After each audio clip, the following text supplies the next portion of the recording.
Hello there. Welcome to the IWS Podcast. I'm your host, RJ, and I have a wonderful guest with me today, Miss Sierra Jackson. How are you doing today, Sierra? I am doing wonderful. How are you? I'm excellent. Thank you. We're testing out this new environment, so I'm ready to have a good discussion today. Most definitely.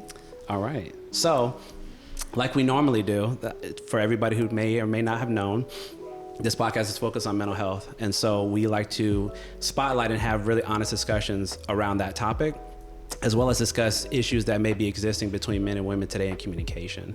So we're going to start by you really giving us a breakdown and sort of lay down the foundation of who you are. So I want to begin by asking you a little bit more about what was your experience like growing up with your family?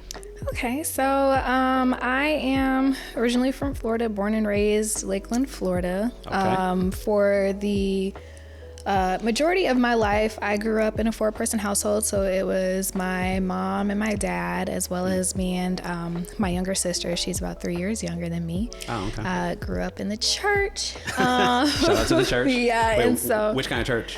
Baptist, missionary Baptist. Okay. That, yeah. Okay. So, it was definitely an interesting upbringing. Towards the beginning, well, I'd say like end of my junior year, beginning of my senior year, my parents, they went through a little bit of a messy divorce. And even before then, you could kind of start seeing like the cracks in the foundation of our family. So I feel like that pretty much shaped quite a bit of my outlook on relationships, not only romantic, but I think just in general, going back to, exactly what we're talking about today as far as like communication and things like that. Very true. And so I feel as though like the relationship that I had with both of my parents, like individually, kind of shaped the way that I am right now. I had a pretty good relationship with both of them. I was, for the most part, a daddy's girl, but my dad had a couple of things that, he needed to work on. Fair enough. So a lot of the times I found myself like falling back on my mom since I was a little kid. So now like she's my best friend. Can I ask you a question on that just real quick? Do you think that, because you mentioned you were a daddy's girl, do you think at all from when you were really, really young up until maybe to your current age now, do you notice any type of transition or shift between maybe you were closer with one parent and then as you got older, you switched to the other? I definitely feel like it was probably like once things started happening, I started noticing, like I was the oldest. My mom, she never like put pressure on me or like told me the stuff that like her and my dad were like going through. Sure. But I was a nosy kid. So, there would be some things that I would overhear or some things that, I would go looking and, see and stuff like that. And so I think that really changed my outlook on like my dad and my relationship with my dad, I would say. Okay. So based on some of the things that were going on with them, you sort of naturally started to shift over to getting closer with mom. Okay. And then also you said with your younger sister. So like, what's that relationship dynamic like between you and her? Oh my God. Like kind of like the typical sister relationship when we were growing up.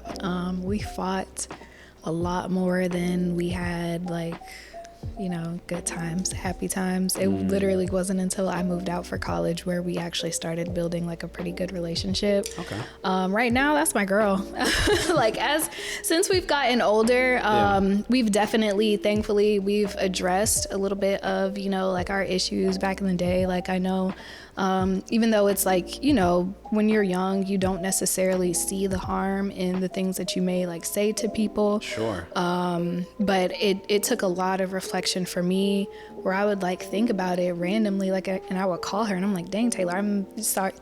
Taylor is her name. Okay. What's up, Taylor? But I would just say, dang, Taylor, like, I'm thinking about the stuff that I used to say, like when I would mess with you and things like that. And I literally would just apologize. I'm sorry for, the way that I would treat you or the way that I would joke.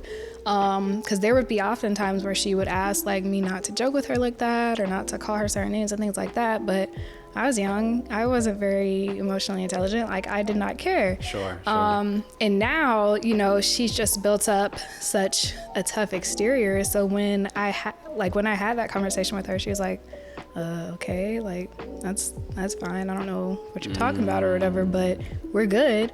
And I'm like, okay, but I just still, want you to know Absolutely.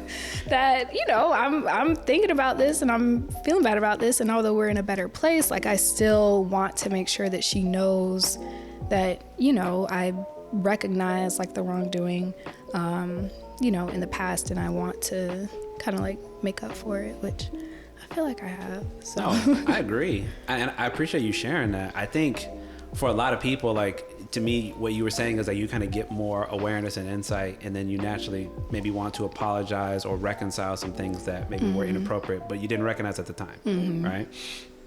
I think that to me is really important, because that's a part of having self-accountability. Like, sometimes people do us wrong or we do others wrong, and then I'm not going to say like as a society we do this, but I think for a lot of us it's kind of difficult to understand the need and the appreciation of offering that to somebody. Even when you were explaining that with how your sister received that, it sounded like she almost didn't know how to receive that. Like, maybe I got so guarded that I kind of put it to the side and tried to like forget that it happened, or ignored it, or blocked it out or whatever, which we may do at times because of emotional pain. So when you're kind of bringing it up, it's like, oh, I'm not even trying to deal with that anymore. And you're kind of being that vessel to make me have to think about it again. Yeah. But what you said, sounded very genuine. You're coming from a real place. Like, I genuinely realized I was wrong when I said X, Y, and Z to you, and I just want you to know that I'm sorry. Is that at all like kind of how you think she was interpreting that, or how she was dealing with it? Yeah, and I just think I've tried for years to kind of like make sense of just the way, that she goes about things and stuff like that. And my mom and I always joke with her with just how she's not a hard person. She is a loving, she is a genuine, she's a warm person, but she does like let a lot of things just roll off her back and just, kind of goes off the sense of, well, it is what it is and things like that. And so my mom and I would always joke with her, like, girl, like, it's not always, it is what it is. It's not always that type of, it's not always that cut and dry and stuff like that. But I can't even necessarily try to attribute to like what has, caused her to be that way.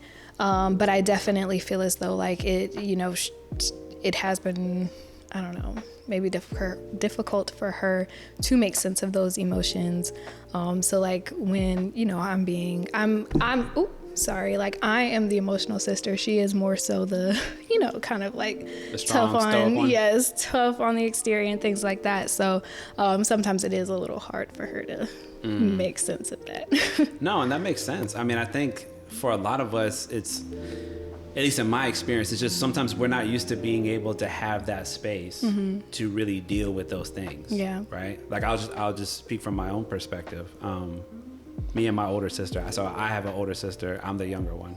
So we're 4.5 years off. And I remember like we also didn't get along a lot, but I think it's more just because like she was a girl, I was a boy. And also like being older and younger, I think it naturally is probably difficult, similar to what you said, but I think more so because we're also different. But the point I was trying to make was when you come up in certain environments where people maybe don't always have that accountability, or you don't hear things like I'm sorry, when you feel like something was done to you that did sort of violate your privacy, your trust, your confidence, your whatever, your wishes. But when you get used to not hearing that, maybe after a while, you just sort of become accustomed to it, right? We're all kind of creatures of habit. Yeah. So maybe she kind of got used to it just being like, even to say that expression, like it is what it is. It's like, well, I'm kind of indifferent.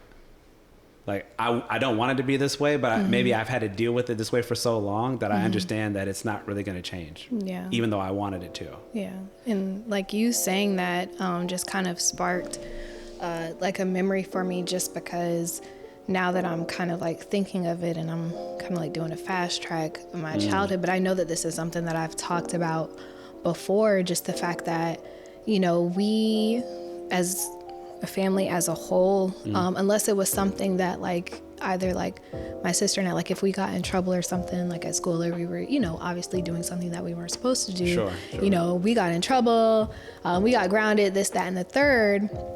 But there were often times where like, we would get the silent treatment. So like our mom would literally just, we would know that she's mad because she's not, acting in like the, nice and playful way that she usually is.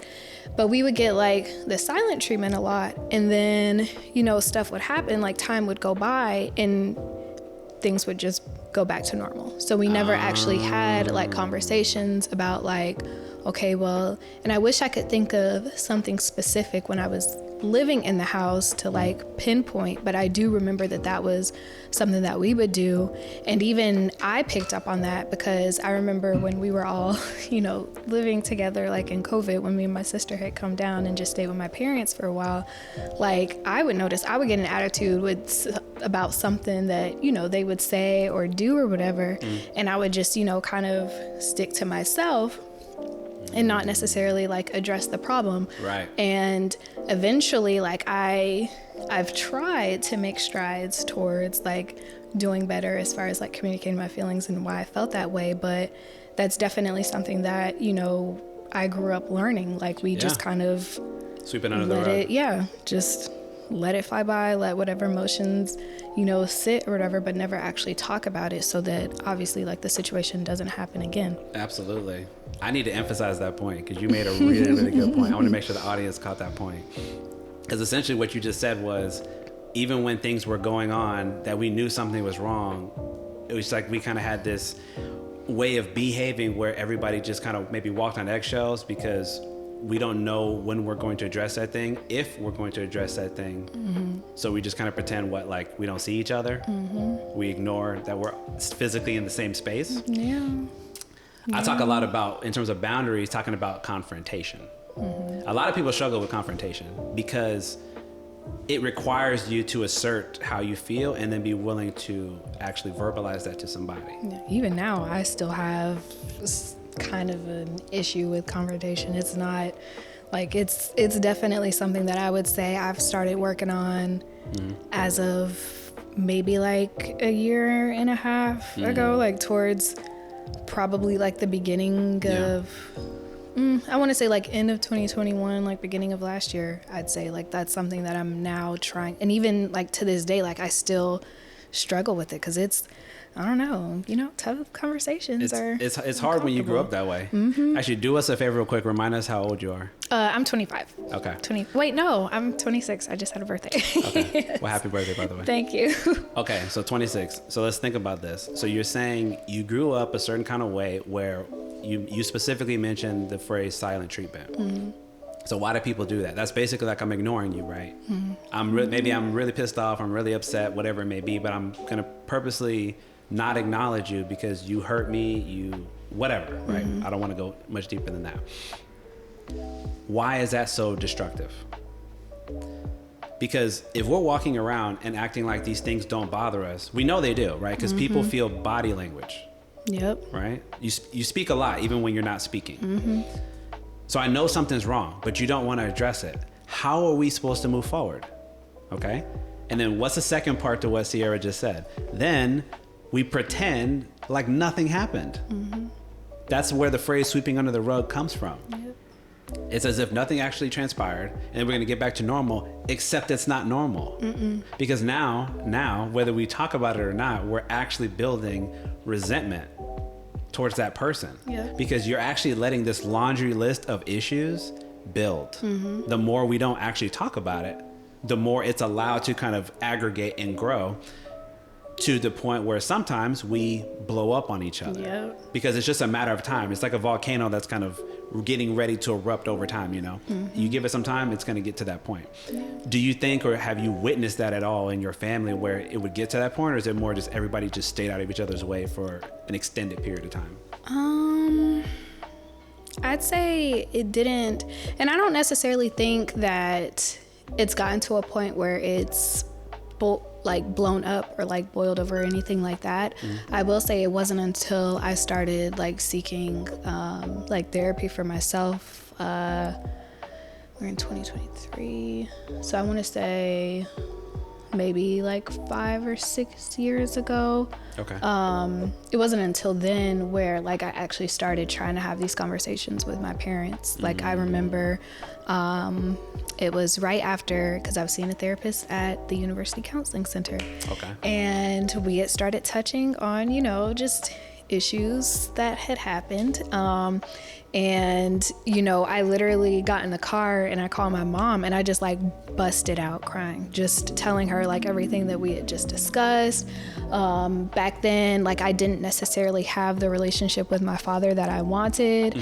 And so just all of that just started like pouring out to the point where like she had called my dad on three-way and we just tried to have like this, you know, come to Jesus type meeting or, you know, just a conversation just because it didn't necessarily, I would say it for the, like, I would say it probably like blew up or like boiled over, but not in the sense of like, it didn't come out of like anger or anything. It was just, I was just tired and just, you know, it was a lot that I was dealing with and a lot that I had going on. And I just had to sit down with the both of them and just kind of try to let it all hang out. And even then, like, even to this day, like we still have conversations just about not necessarily just that with like experiencing the silent treatment, but just like the way that, you know, we all communicate with each other. And I think it's because my sister and I are getting better at communicating our feelings in the way that we feel.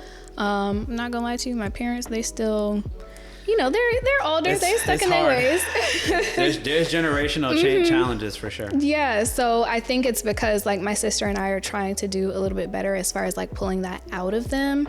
It's getting a little bit better, but it is still a very long process, I would say. Absolutely. And again, I appreciate you for sharing that. I think there's a lot of us out there that go through those experiences precisely because of the generational gap. I remember I was talking about with another gentleman something similar.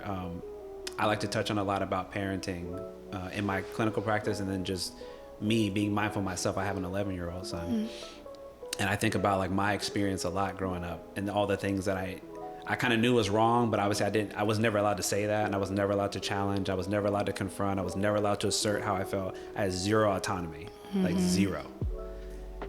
And I realized like how much that bothered me. I was like always very curious. I always wanted to know why things were the way they were, why I had to follow certain rules, like what was the justification?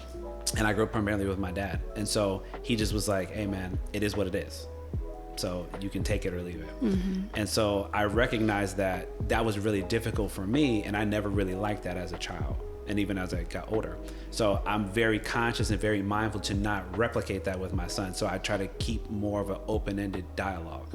So if like you want to know something, I'll talk to you about it. You know, if you're curious about something, let's discuss it. If you feel some kind of way, let's share. Because I know what happens just from my clinical work with people is, and it can always show up differently. It can manifest in different ways. Some people will get really upset and they might get angry and they might get into a fight, or they might abuse substances, or they might, you know, whatever they choose to do. Some people, they internalize all of that pain. So they end up taking it out on themselves. Right? Which is equally bad. We don't want people to do this. The point that I feel like you're trying to make, and you correct me if I'm wrong, is we don't want those things to just sit there and bubble underneath the surface. If you want a closer relationship with somebody, you have to be willing to actually share with them how you feel, and you want to feel like that will be received. Not that they're always going to agree, not that you're not going to have different viewpoints, right? Because we're allowed to see things differently than each other. But give me the space to actually articulate how I feel. Don't berate me, belittle me, or invalidate me because I want to share. Allow me to share, and then we can have different viewpoints. Yes, most definitely. What do you think about that? I agree with that 100%. And I'll go back to what you were saying as far as like, you know, the experience that you had growing up with like just not really having that autonomy, not being able to necessarily like ask questions or, you know, question anything like that. And that just makes me think about just, I feel like that's pretty standard when it comes to just kind of like, I know personally for me, and just kind of like the majority of the African American households, like, you know, you ask why, oh, it's because I said so. Don't question this, don't question that, because, you know, it's going to be seen as disrespect. So it's you know, you grow up literally just following the rules, never questioning anything. Just, letting it go with the flow, even though it may be something that you're not necessarily comfortable with, or, you want clarification, not necessarily to challenge something, just so that you can understand like, the situation that you're in or what you're about to do, or why you can't do something. So absolutely. Yeah. No, and I appreciate that. That's something that took me like the longest time in therapy, like to really, like when we were talking about confrontation, right? That was really hard for me.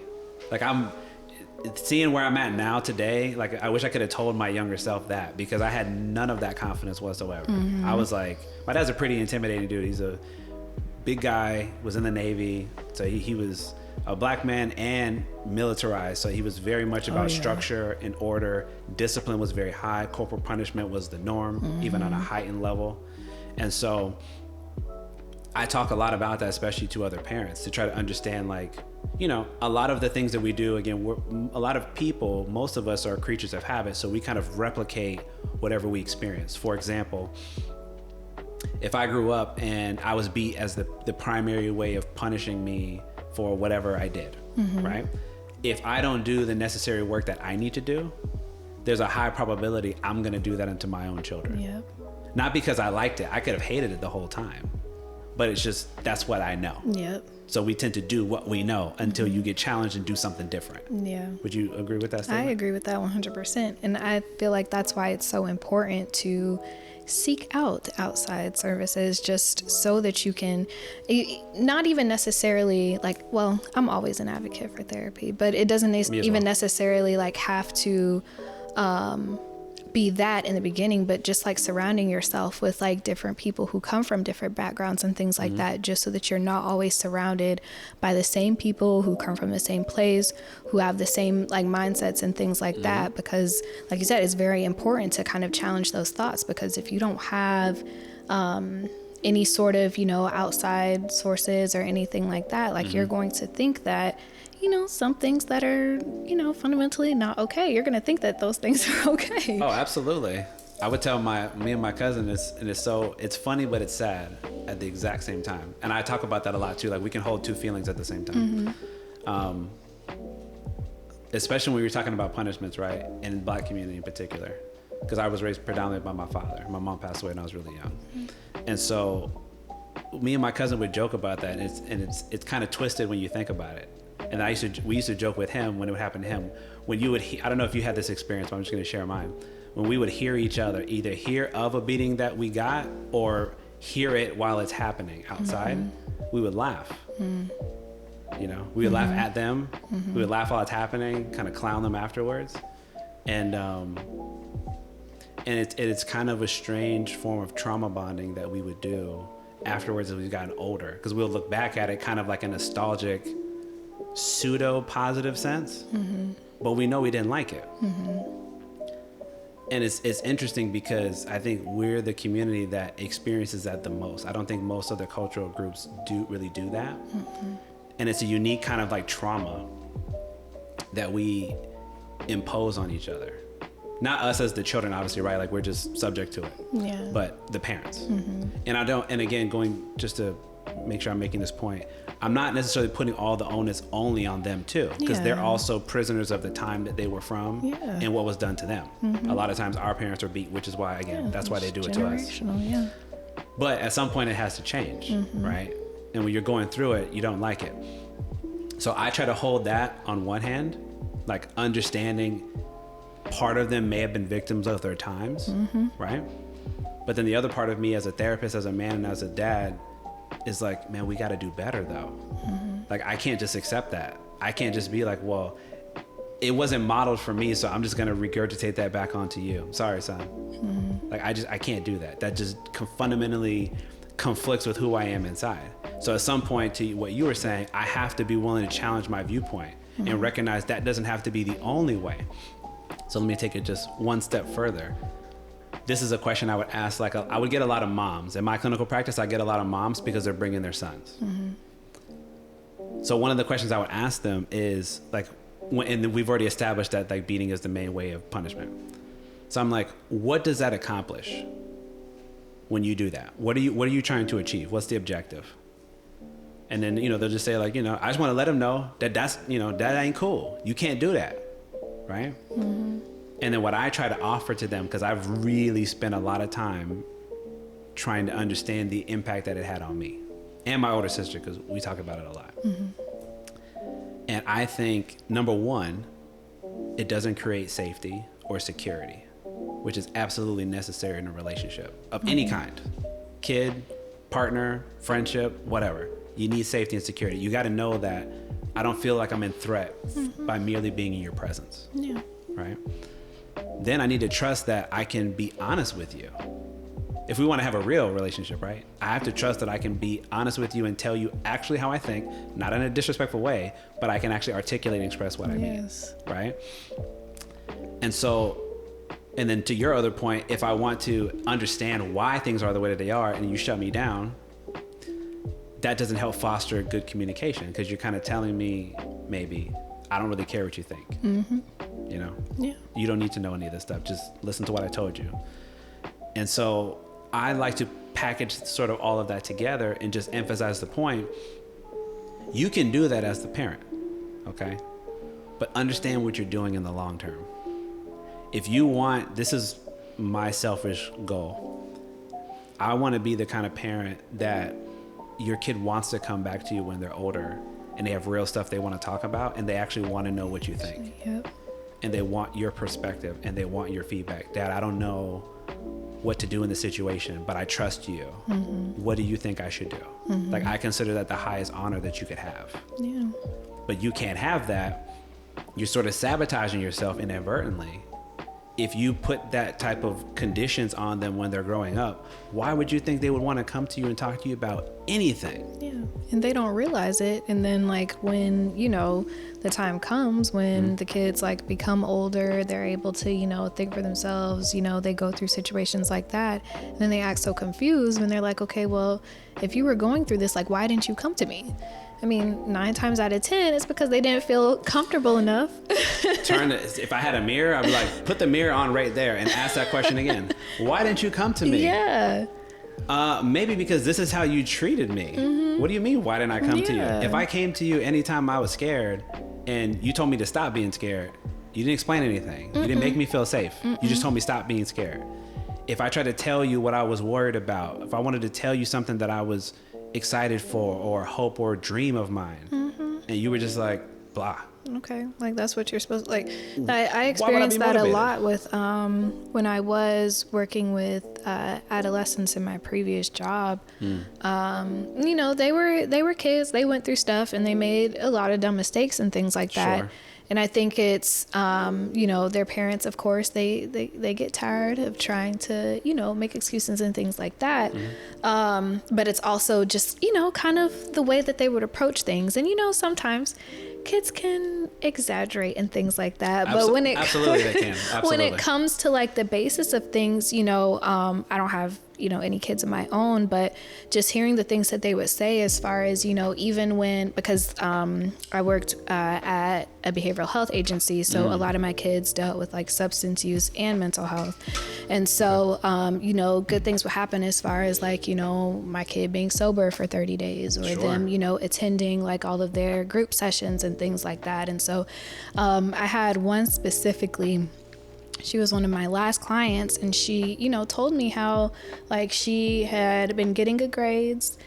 She had been testing negative for all substances for a minute. And so, like, she, you know, she tried to bring, you know, that type of good news. It's not even anything bad, not even trying to, you know, figure stuff out with her mom. But even, like, when, you know, you bring good news to your parents, and she was like, okay, well, I mean, what do you want me to do about it? Cookie? Yeah. And so she was like, well, miss, like, I don't see the point in continuing to, like, try to do better or try to, you know, do this, that, and the third, when not even, like, my own mom is going to be here to, support me and acknowledge it. Like, you know, obviously she went through some stuff and she did some things. And so, of course, like, you know, a parent is going to get tired of, you know, the stuff that, you know, their kid does because they want the best for them. But it's, I don't know. I just also feel like it's important, just no matter how small it is, to, you know, continue to encourage your kids, just because I know even now, like, that's some stuff that I look for now with, you know, from my parents and things like that. So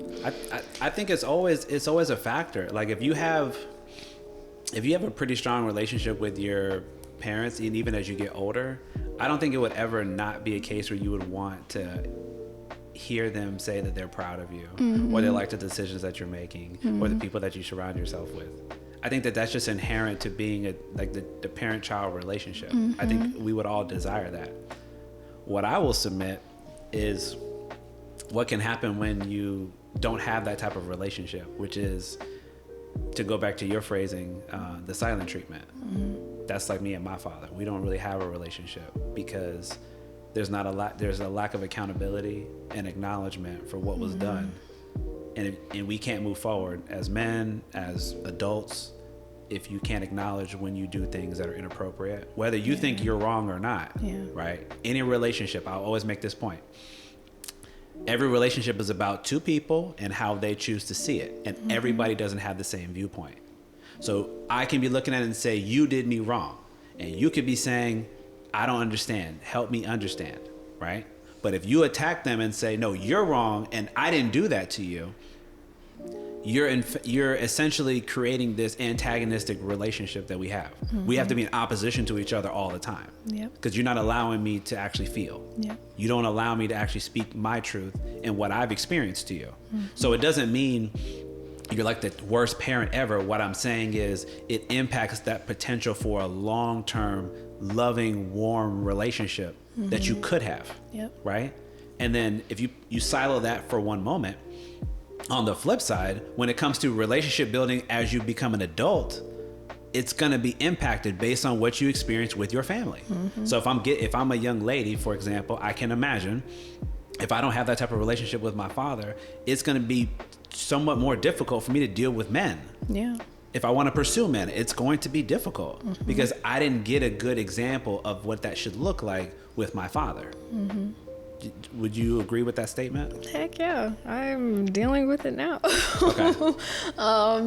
Yeah, it's definitely been difficult, and I don't like using the term like daddy issues because I don't like the way that it sounds. But yeah, I have finally like noticed and recognized how much like my relationship with my father and the experiences that I had growing up have definitely affected like what I look for in relationships, what I tolerate in relationships, how I as a person like act and move in relationships. It definitely has. It's been difficult. So yeah. And I know we're gonna get into that in a little while.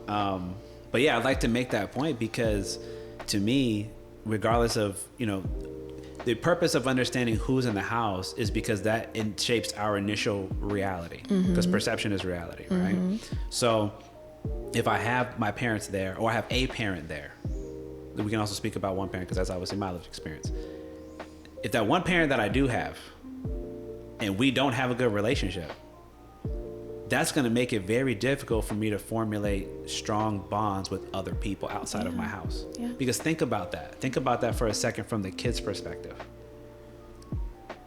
The people that produced me don't have the energy, the time, or the patience to like allow me to exist the way that I want to share the way that I want to advocate for myself the way that I want to. They will not allow me that space. Think about that for a second. If you're the child, right? Then you get older. Then you want to date. You want to get a boyfriend. I want to get a girlfriend. You want to get married and have a husband. I want to get married and have a wife. Why would I assume that any man or woman would want to give me that space? If my own mom wouldn't do it, if my own dad wouldn't do it, why would I presume that anybody else out there would want to say, yeah, I'm genuinely going to be there for you longer than the first month or the first 6 months? And I'm going to give you that space because I believe that you deserve that. And I've never felt that I've deserved it because I've never been offered it to me my entire life.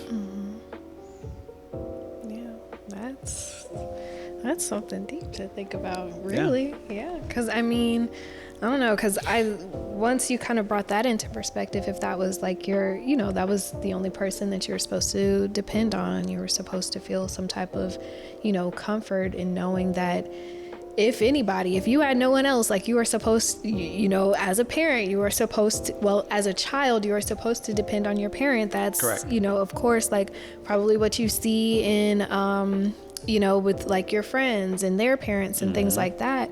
It kind of, the thought popped up in my mind, because it's like, where are you supposed to go? Like, who are you Great question. going to lean on? Like, who are you supposed to like find that comfort in?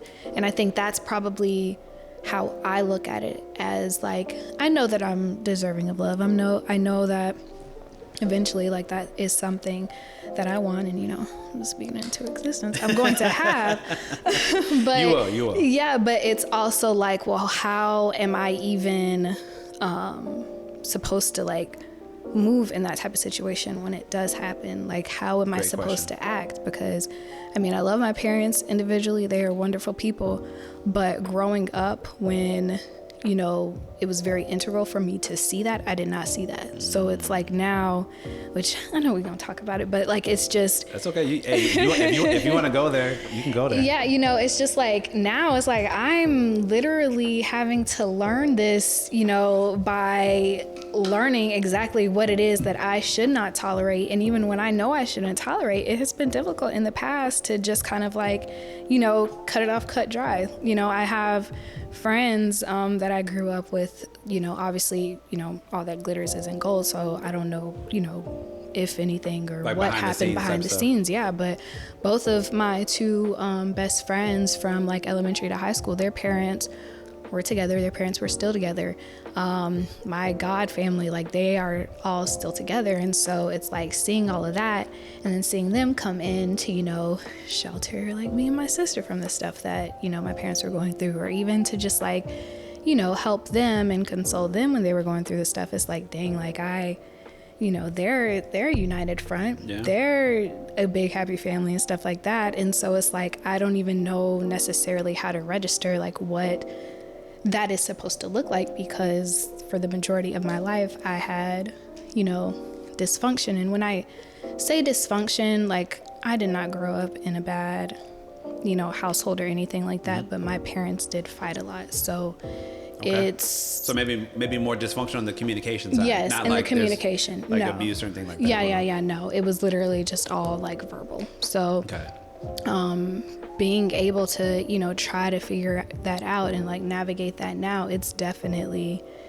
it's a little difficult. No, for sure. Hey, listen, the only reason why I can talk about this stuff to the degree that I can is because I spent a lot of years in therapy trying to deconstruct a lot of this. And even in grad school, I remember it was difficult because I had to do a lot of role play. We had to talk a lot about it. And so I had to get very fluent in trying to understand what that must be like. So trying to give credit in terms of the things that parents do to try to provide the best that they can. Because I'm very much an optimist. I like to believe that people do try to do the best that they can with whatever they have. It's just their starting point might be really far away from what we would like them to be, right? So I hold that. And at the same time, I also say, but then there's also things that I would truly only hope that as individuals, we recognize something's wrong. What am I willing or prepared to do to address it? That's like one of the biggest sort of anchoring points of why we're having these types of discussions, because it's so often we just simply don't. Yeah. And you can't change anything if you don't acknowledge that something's wrong. And if you're not willing to do anything about it, then expect more of the same, right? Yeah. So my hope in us having these discussions and really talking in more detail about this stuff and really willing to own a lot of this vulnerability that's really necessary, right, to get there, is to inspire other people out there who may be seeing this and hearing this and thinking, oh, my situation is very comparable or similar to what Sierra said she went through or what I went through. And I need some idea of maybe how I can address some of these issues, because all I know is I'm sad all the time. I'm angry all the time. I don't have healthy relationships with people because I never saw a healthy relationship before. Yeah. So hoping to, what essentially I feel like you were touching on was like getting healthier models of what that looks like. Because for most things, I believe, you got to see it to believe it. It's easy to understand it when you see like, oh, this is two people, they look happy. Not just they look happy, they demonstrate what a healthy relationship dynamic is. Because as you said, we only know what we see. So there could be a lot of stuff going on behind the scenes that you're not privy to. And, you know, people could really not like each other. But if we find those examples, which you were touching on, like your God family and things like that, I resonate with that. Because with me, it was my extended family. Thankfully, I have a really large family on both sides. And my mom's side of the family, there's a lot more women over there.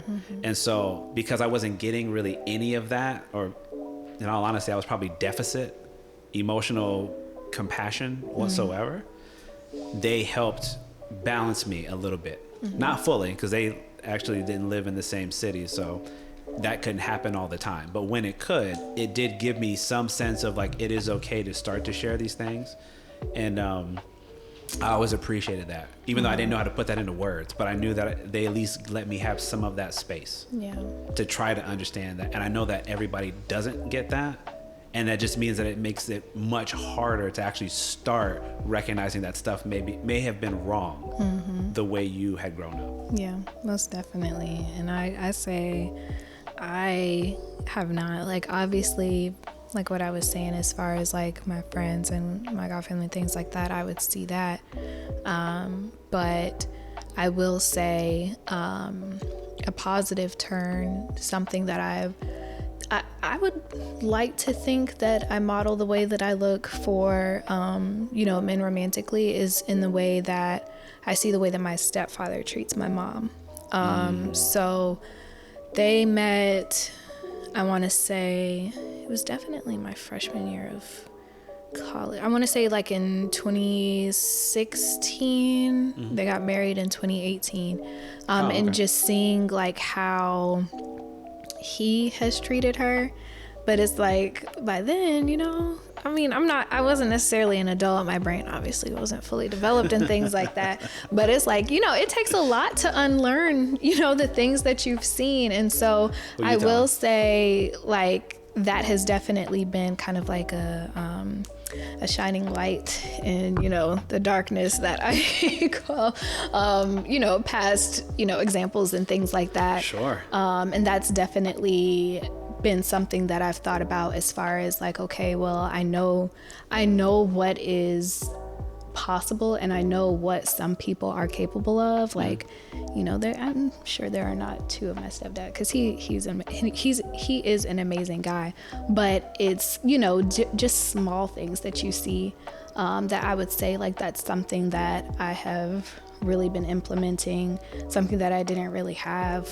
you know, before. So I would say like that right there would probably be like my perfect example. Can you give us an example of some little things that you see that he does that you didn't see with your father and your mother growing up? Just like random acts of like kindness, random acts such as of like love, as far as just, oh well, he thought that like he knows that she likes, you know, this certain type of candy or whatever. It's small stuff. So just like bringing that home with like flowers or something. My mom, she started getting into plants when COVID happened. This man went to Home Depot, bought a bunch of like boards and stuff like that, and literally built her like an outside planter. Okay. It's probably, I don't know how tall. It's a big like just like planter box stand or whatever. Okay. Built it with his own two hands, stuff like that. She said one day like she was craving I think it was either steaks or it was barbecue. Either way, the man went and bought a grill the same day, because we literally didn't have a grill. Okay. He went and bought a grill and cooked her all of this food. Keep in mind, by that time it was just us three like living in the house or whatever.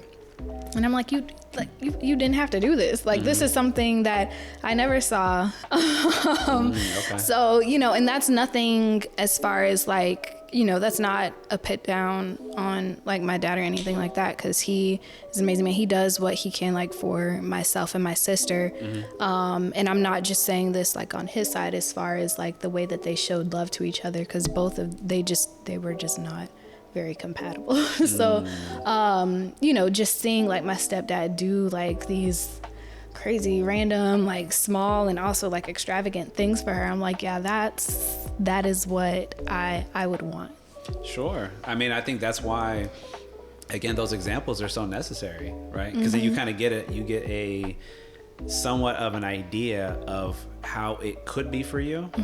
And I think especially, again, when you're talking about male-female dynamics, that's even more important, because so much of it we kind of learn on our own, which another thing I would kind of touch on, looping in what you just shared, the difference between how it was with mom and dad together versus mom and now your stepfather, right?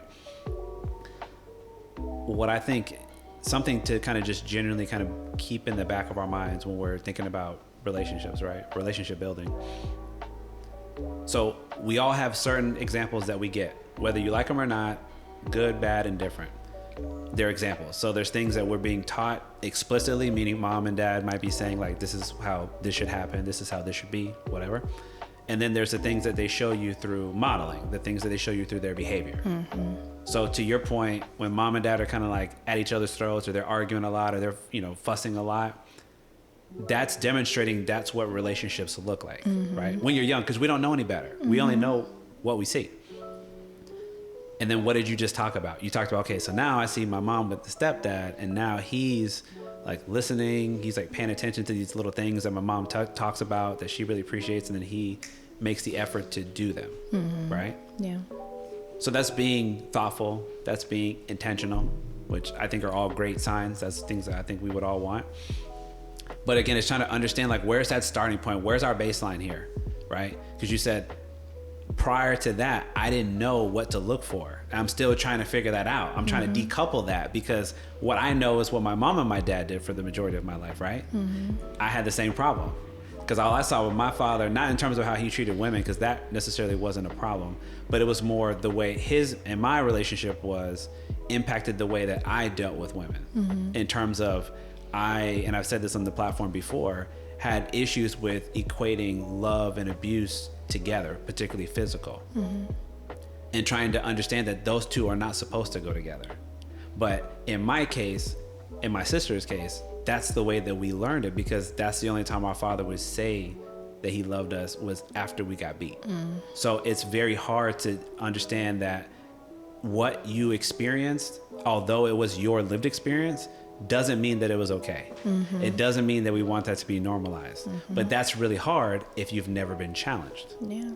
You know what I mean? Even if you disagree and you're like, I don't like that it happened, but there's a very high probability the first relationship, maybe the first two, who knows? It might be all of them until you like, you know, hit a breaking point. You might keep just entertaining people that are like reminiscent of what you had growing up, and we had no business dealing with these people, and yet we do. Yeah, that is a revelation I literally just discovered a couple weeks ago. Literally, because I was talking to my therapist about a past situation, and just how it did not work out just because of, you know, communication. And it wasn't necessarily sole communication. We had completely different values at the core anyway, and you know, we're gonna definitely get into that one in a little bit. But it's just the communication. And so she kind of, you know, made the revelation of like, okay, well, Sierra, like, how did you know, your communication like with your father and your mom look like? And even like with my dad and I, we you know, we talk about things like, he gives me a lot of advice as far as like, you know, work and like surface level things. But when it comes to like tough situations, a lot of times, especially him and my sister, we go at it. I don't really go at it as much with him anymore, just because I don't really feel like it. And then also like, he doesn't really give me too much. But I know like in college, a lot of the times, like, it would either be just full-blown fights, or we literally just would not talk at all. And so she was talking about how you know, I told her like I longed for like just a more like a deeper emotional connection with my dad. And she was like, okay, well, what were you missing? And I told her about like two specific past examples. Yes. And she was like, okay, so what were you missing in those past situations? I was like, oh my God, emotional communication, because we did not have that. And so I definitely made the realization that like what I lacked with my father is what I had in these past relationships. And even there have been situations where there would be men that are very like emotional intelligent, telling me, you know, how they feel about certain things that I would do. And I'd be like, what are you talking about? Like, why are you, I would be confused. I would be like, what are you, like I'm why, not doing this. Why are you addressing this? Why are you sharing these things? Yes, maybe? Exactly. And I was like, oh my God, this is obviously something that I'm trying to work on now, but it's like the thing that I want is what I have literally been driving away for so many years. And I literally just discovered that maybe like 3 or 4 weeks ago. So that's powerful. Yeah. I'm going to reiterate that point again, because I think that we need to all make sure that we fully appreciate what you just said. So you said over the last 2 weeks in therapy, you have recognized that the things that you know you wanted from a partner you've pushed away, and the things that maybe are more dysfunctional but that you're more accustomed to, you have invited in. Right? That's the power of environment. Yeah. That's the power of perception, because even the stuff, again, to your point, the stuff that you know you don't want, you allowed. Right? This is part of our own internal reflection, right? You allowed these people in that probably didn't deserve the opportunity. And the ones that wanted to give it to you, you didn't want it. And not in terms of you didn't truly desire it, but maybe it was so foreign. I didn't know you didn't know how to handle that. And so you let it go. Yeah. Is that kind of a fair characterization? That is right on the dot. That is exactly what happened. And I think, again, to your point, and again, I really appreciate you sharing that. I think that's why it's so important for us to talk about these things, to kind of circle back to the parenting thing for a second. Imagine this for a moment. Go with me on this dream vision. So you and your mom have a fantastic relationship, your entire upbringing. Okay? First serious boyfriend, 19. And as part of the courting process, he needs to get to know mom and dad. Starts to get to know you, get to know mom. You have a good feeling. Mom sits you down. Sierra, sweetheart, I want to talk to you. There's some things about him that I don't agree with. Do you think if you had the level of connection and relationship with your mom at that time, in my fictional scenario, you would have probably avoided some of the men that you've dealt with? Probably. Because, I mean, stuff like that has happened. As far as, not necessarily, because out of, like, during my adulthood, she's only met one person, and surprisingly she liked him, but I also just left out a lot of the BS that I had gone through with him. Wait, quick follow-up question. You said she only met one, so how many in total were you dealing with, or had you had maybe a serious relationship with? I guess I would probably say he was probably the only one as far as like actual serious. Okay. Yeah. How about only one. So for the sake of this example, add in the ones that weren't as serious. How many are we talking in total? Not to out yourself, but I'm gonna take this somewhere, I promise.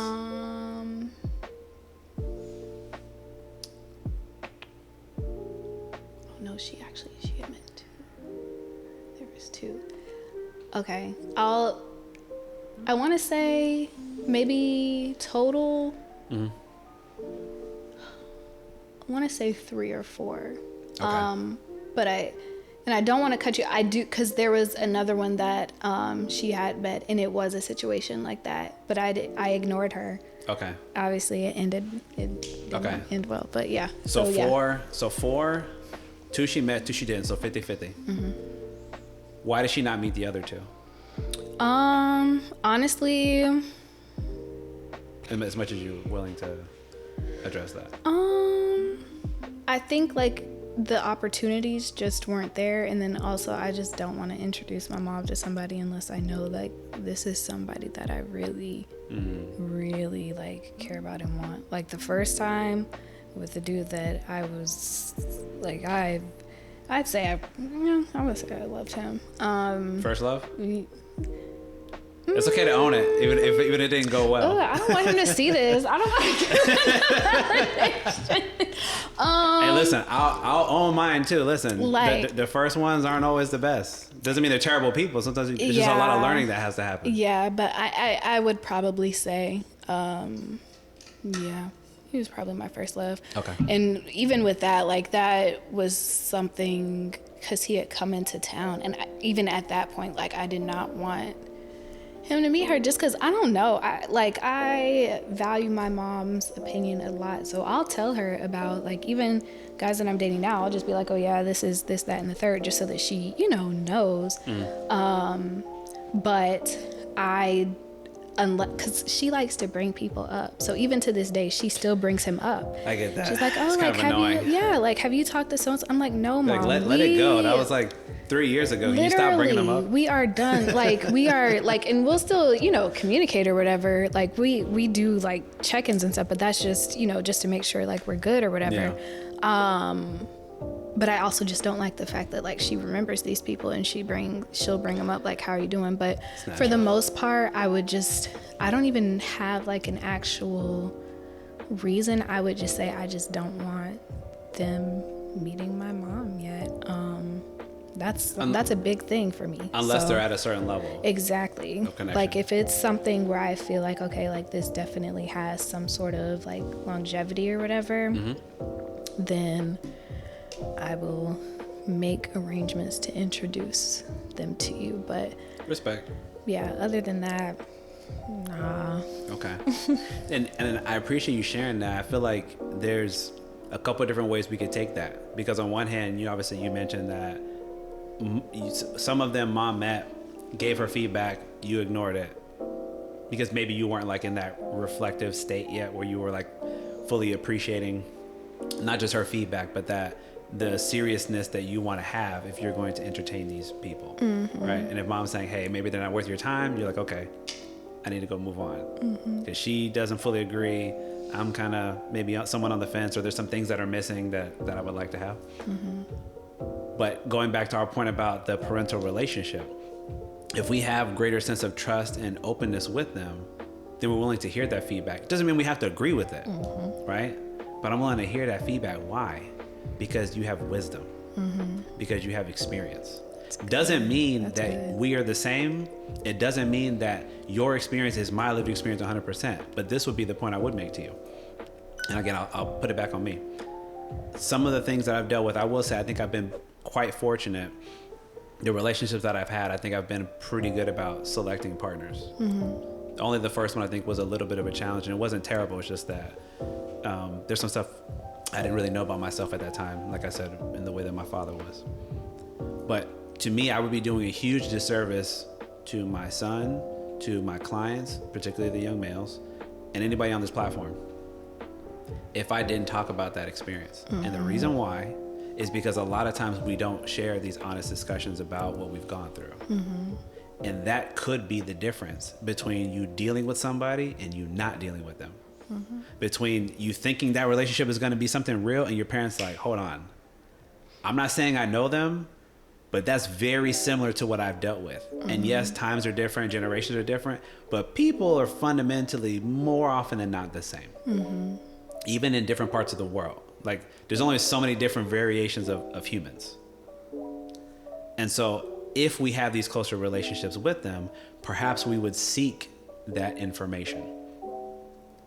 Mom, I want to tell you about this guy that I'm talking to. Okay. What's he about? Who are his people? What does he want? How does he treat you? Right? Why hasn't he met me yet? All these things. And then if I'm answering all that stuff like, no, why? Yeah.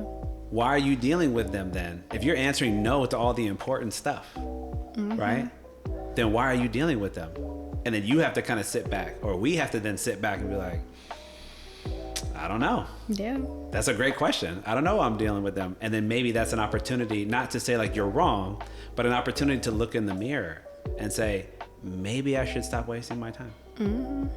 Which, I mean, I'll say, like, I kind of go through that like that dialogue with myself, or yeah, I would say like my friends, but yeah, for the most part, like myself. And that's what I had to really like sit down with myself with one of these last guys that I dated, the one that I was saying like our fundamentals are just Off. completely off. Yes, I am.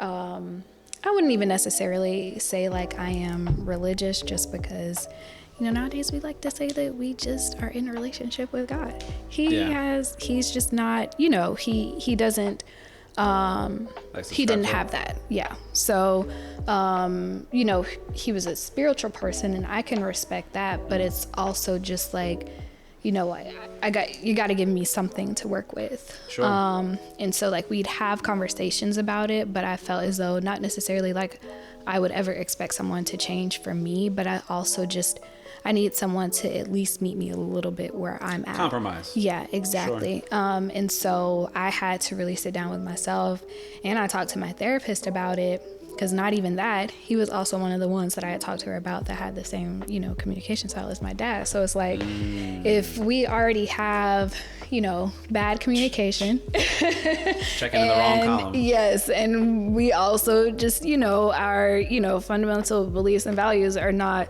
the same. Like, I really should not be, you know, dealing with him. Although, you know, I enjoyed like spending time with him and stuff like that, and we had great rapport, but it's just like, you know, eventually, like for the most part, I am dating to marry. You know, the woman's biological clock, it's, you know, time is ticking. So I don't. Yes, ma'am. Yeah, it's not necessarily like I put any type of, and this is what I've learned, like I don't really put too much pressure on my relationships, but I also know like, okay, there are certain things and certain people that I probably should not, you know, necessarily spend too much time on, and get too invested in, because, you know, I don't want to get my time wasted when I could, Absolutely. you know, be spending it with somebody else. So. No, it's true. And I mean, I'm going to circle back to that, because I think we're going to go into great length when we get to that part. But to me, just to summarize that little bit that you shared, to me, that's the difference between intentional versus non-intentional dating. If we're being serious, and men and women go about it slightly different, but if we're going to be serious, our approach is going to look different than when we're just kind of casually dropping into stuff and hoping for the best. And I think for a lot of us, we're doing too much of that. Yeah. And we're kind of sad or surprised that it doesn't work. Not that it never works, but more often than not, it doesn't work. Because like most things, if you want something to work, you're going to put in the groundwork. You're going to make sure that you're trying to get a good sense of understanding what you want, how do you plan to achieve it, creating some type of plan and an intangible objective, right? To get to said goal. Yeah.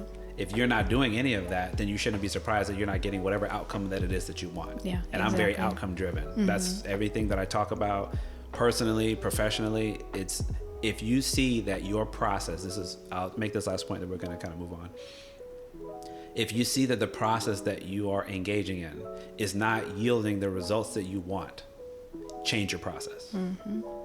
I tell my clients that all the time. Like, I don't care about your process, not in a disrespectful way, but it's not working. So at some point, again, challenging the perspective, right? You got to do something different. So sometimes it might be us looking in the mirror and saying, my approach and how I doing this is not getting me what I want. I'm worried about the clock. I'm worried about making this take longer than necessary. So let me maybe scale back a little bit, start talking about what we're going to talk about in a moment, a filter list of what are the traits and the qualities that I need in a person. So that way I'm intentionally doing this, and I'm going to be much more likely to find an outcome of a person that I can actually build with, or create a sustainable long-term relationship, whatever that may look like. That's good. Yeah. But we'll pivot back to that. Let's go back to you. So as an adult, right, you happen to be another person who is in the mental health field, right, specifically in social work. And so I want to learn and help the audience understand a little bit more about what caused you to want to pursue that particular field. So I originally, in high school, I was really big into TV production.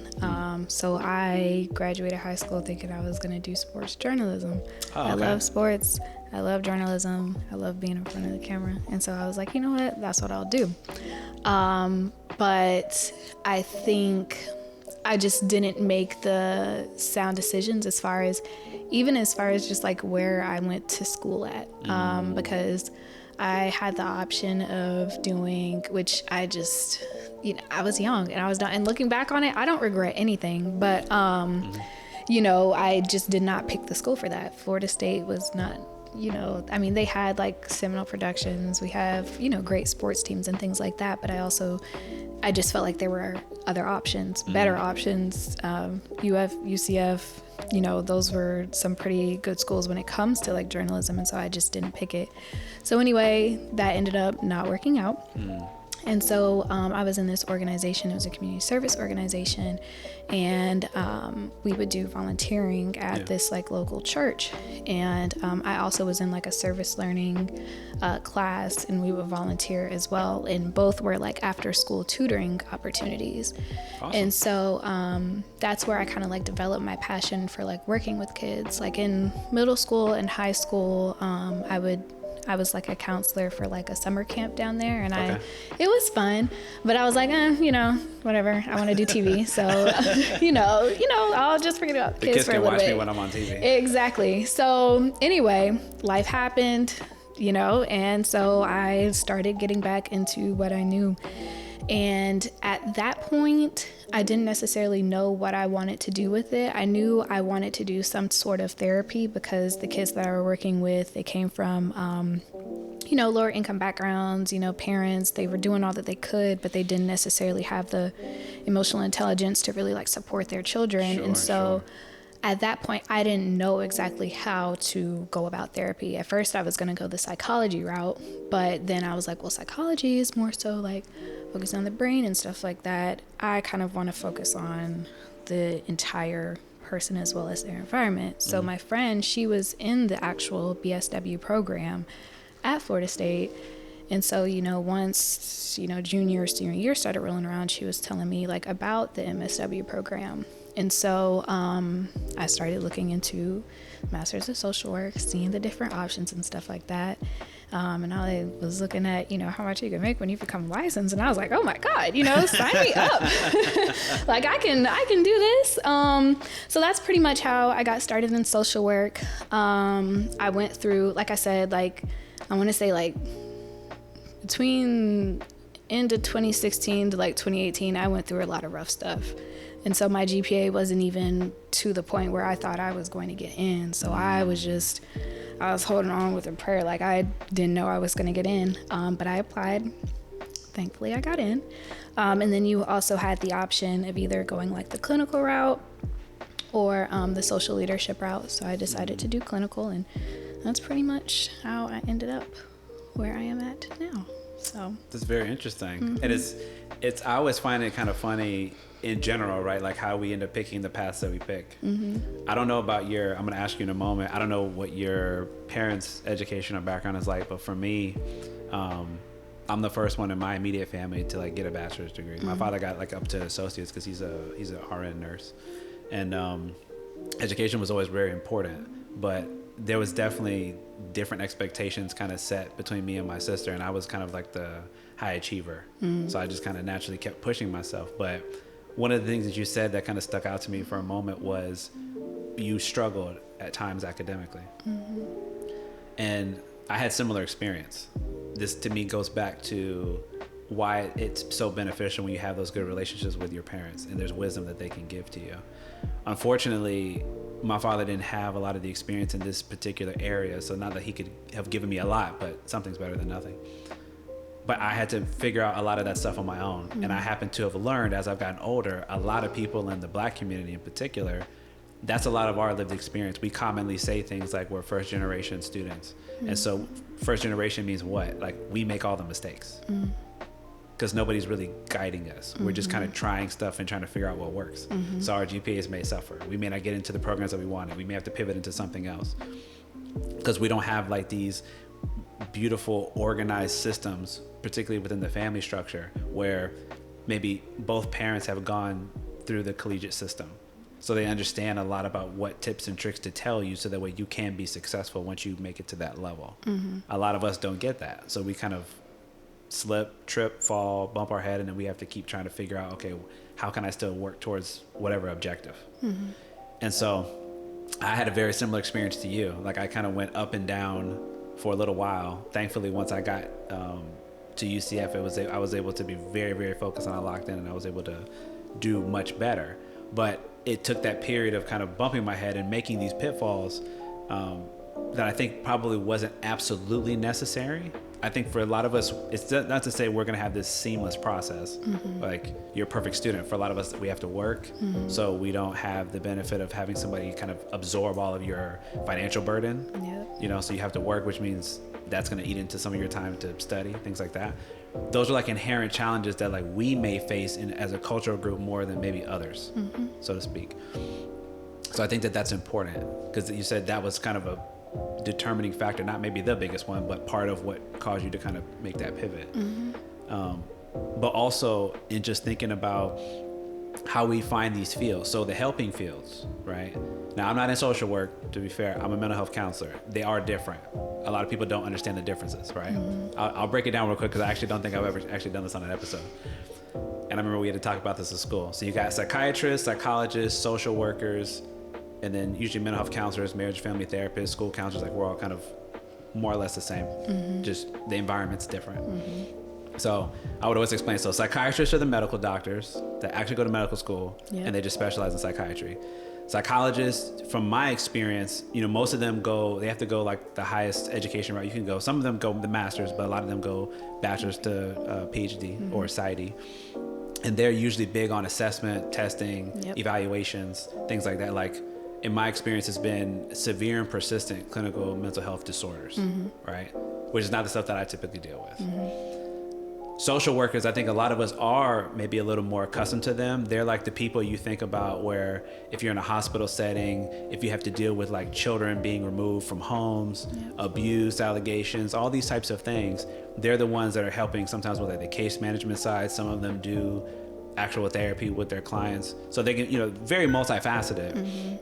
But the modality and how you all are trained, in my experience, is a little bit different than how mental health counselors are trained. Triage, you see a lot of them work with like police departments, emergency services, right? You don't necessarily see counselors and traditional therapists in that sense do that. They tell us, I believe it's true to a certain degree, we try to go from that. We say everybody uses the term holistic, but I believe in terms of physical, mental, and emotional health, almost like this trifecta of areas that you need to pay attention to. So you're considering their environment that they came from. You're considering their parental relationships. You're considering if they have any type of biological, actual disorders, something genetic that they might have been predisposed to. And then the approach, of course, is a little bit different in terms of how other professionals are trained. So it's not a dig on anybody. It's just more to understand when we're describing these things. So you going down that social work route is slightly different, obviously, than what I do, but the impact is very much in the same wheelhouse. Would you agree? Yeah, most definitely. Okay. So just piggybacking on that a little bit, back to you, how do you foresee maybe your impact being in the social work realm? What is it that you're maybe hoping to achieve? Well, my main goal right now is to get my license, to become a licensed clinical social worker so that I can do like, you know, real therapy. Like I've been a master's level therapist and things like that, but being able to have my license, I'll just, you know, have a little bit more flexibility and things like that. So right now that is the goal. I know, you know, I've had thoughts. I have no clue as far as how I'm going to make it happen or how it's going to look or how soon I want to do it. But I have had thoughts about, you know, way far away from now, kind of like opening up my own center for kids. So kind of like an after school type situation. Okay. There is this place, a quick shout out, Palmer. It's called Palmer Monroe teen center up in Tallahassee. Okay. Volunteered there a couple of times. And it's kind of just like an all-encompassing opportunity for teens, like obviously an alternative to them going out doing stuff that they're not supposed to do after school. Yes, exactly. So just, providing them with the ability for like different like life skills, different like classes, athletic opportunities, but then also kind of like bringing in the opportunity for like, mental health counseling, therapy, and things like that. So that is something that eventually I want to do. Like I said, it's literally just a thought. I have no clue how I'm going to, make it happen. But I do know, like, once I, get a little bit of footing in this field, a little bit more experience and things like that, that is something that I want to eventually accomplish, even if, like, it's you going back up to Tallahassee and, doing something with the already existing center, or finding, something like that in the area that I'm in. I do know that that is a passion of mine, though, and something that I do want to accomplish one day. Sure. It's interesting. I'm not familiar with that organization, but shout out to them regardless in terms of what they're doing. But when you described that, it reminded me of the Boys and Girls Club. Yes, that too. What you described, which I'm a huge advocate of. I'm a product of the Boys and Girls Club. Yes, I volunteered with the Boys and Girls Club. I think another shout out, shameless plug or whatever. The Oasis Center for Women and Girls. I was... we did this, there were weekly group therapy sessions with kids it was, for the most part, I know I had a group at the Boys and Girls Club, but there was also another center, and I hate that I am blanking on it right now. It might have still been the Boys and Girls Club, but I can't exactly remember, but we work with them a lot too, and that's exactly what they offer as well. Okay. But I just remember the Pomeroy Teen Center just because it was like an actual, that makes sense, but yeah, so that is definitely different people out here doing the work. Exactly, but those are both amazing organizations, so. Yeah, I try to talk about them because my experience when I was growing up, I'm from Gainesville, Florida, and that area is like, especially when I was growing up, was very kind of just black and white for the most part. And so for me, it was a very firm, I would say, split between more or less in middle school, like where people went. So for example, there was the Boys and Girls Club, which I feel like majority of the people were like people from the BIPOC community, also because it was the barrier to entry was a lot lower because the cost was like super cheap. And then you had the YMCA, and the YMCA was like most of my white friends would go there. Obviously a lot more expensive, but the point was like the premise obviously was very much the same, like keep kids engaged, maybe in athletics, maybe martial arts, some type of sport, opportunities to connect with maybe kids that are in their school, don't go to the same school, tutoring obviously for those that may need additional support from an academic standpoint. I don't remember if they had therapists there. My guess is probably not, because that was a different time back then. I hope they're doing it now. If they're not, I would love to support them. But in general, the purpose was to keep us out of the street, and especially for those that had like working parents who didn't get off for a long time. And so I'm always a big believer in that. Mentorship's another big one that's really important to me. I loved getting that at the Boys and Girls Club. I believe the YMCA does that the same. And I know how important that is, especially for the youth. Because again, we talked earlier about modeling. Some of us, we're coming from households where you're not really getting any positive examples. Like we're just gonna keep it real. Like I've done in-home therapies at some places. I've worked with foster kids, with DCF. I've done a lot of that stuff. So I've seen some of these environments these kids are coming from. And so I have no delusions that some of them really you can't really be surprised the way that they behave, because you see the way that the people who take care of them behave. And it's like, come on, man, you're just rinsing and repeating what's going on at home. In the home. Right. Exactly. Which I'm a huge believer in. Again, that's why I'm so big on environment. But anyway, I believe that that's why those programs should exist. And it's great that we have more people to either strengthen the ones that we have, create new ones, whatever. Because I think it's important, because there's going to still be an extraordinary amount of kids who need that level of support and may not get it anywhere else. So it's great if you have somebody like you that wants to go do that type of work in whatever capacity. I think that would be helpful across the board. And then, and speaking of that, and sort of the way you mentioned, you gave us this, obviously, this paradigm of, there's a lot of things that I experienced growing up that I know I need to change, I know need to be different now, but obviously I didn't know it at that time.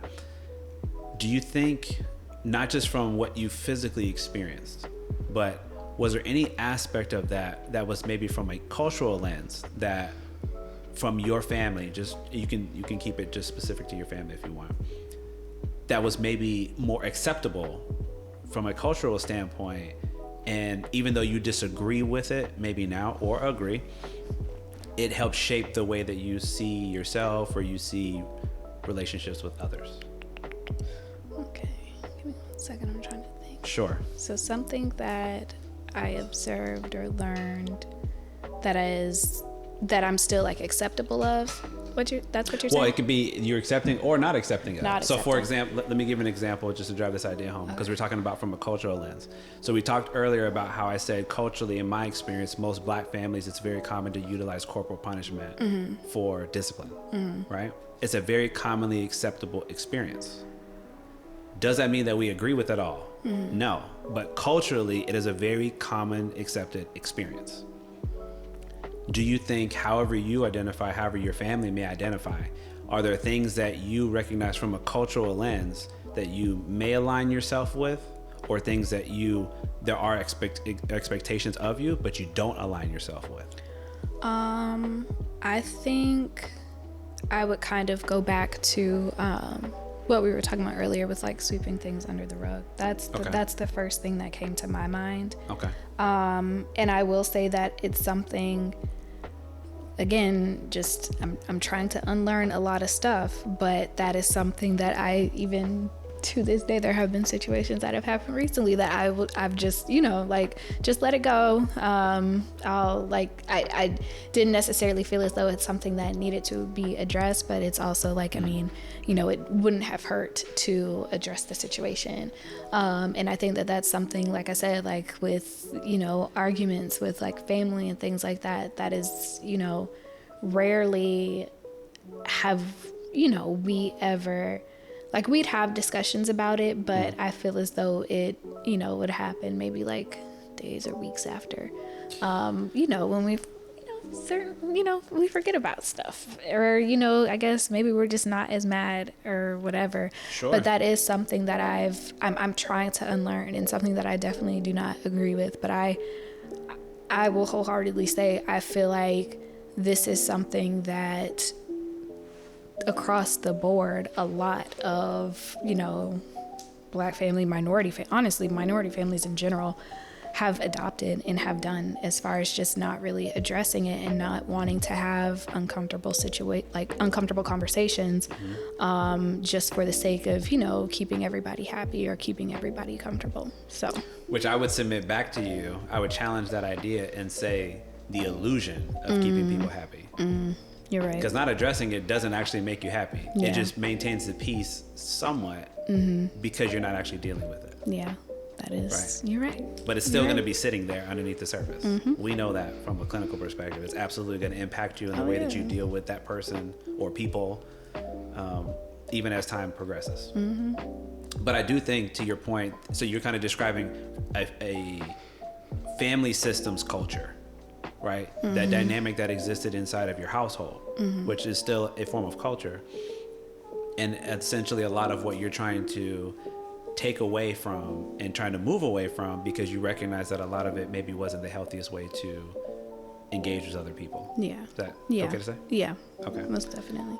I think, again, that those things are important, just because it helps us understand what are the expectations that are impressed upon us when we're younger. What are the things that you are expected to do, even if you truly don't agree with them, even if you didn't like them, even if you'd like to change them, because there's sort of this internal conflict that happens when expectations are put upon you, right? Especially cultural ones. It's, you're supposed to do things like this. You're supposed to behave like this. You carry yourself like this. But what happens if those don't gel with you? How do you learn how to navigate that in a healthy way? Do you just run away from it and you try to like avoid that and maybe other issues because you don't want to confront stuff? Do you learn how to deal with them head on, but maybe you do it in an overly aggressive and hostile way because nobody teaches you how to use your words in an effective way? These are all the nuanced ways that we end up learning or inadvertently learning how to try to deal with things. Yeah. Right? But that matters.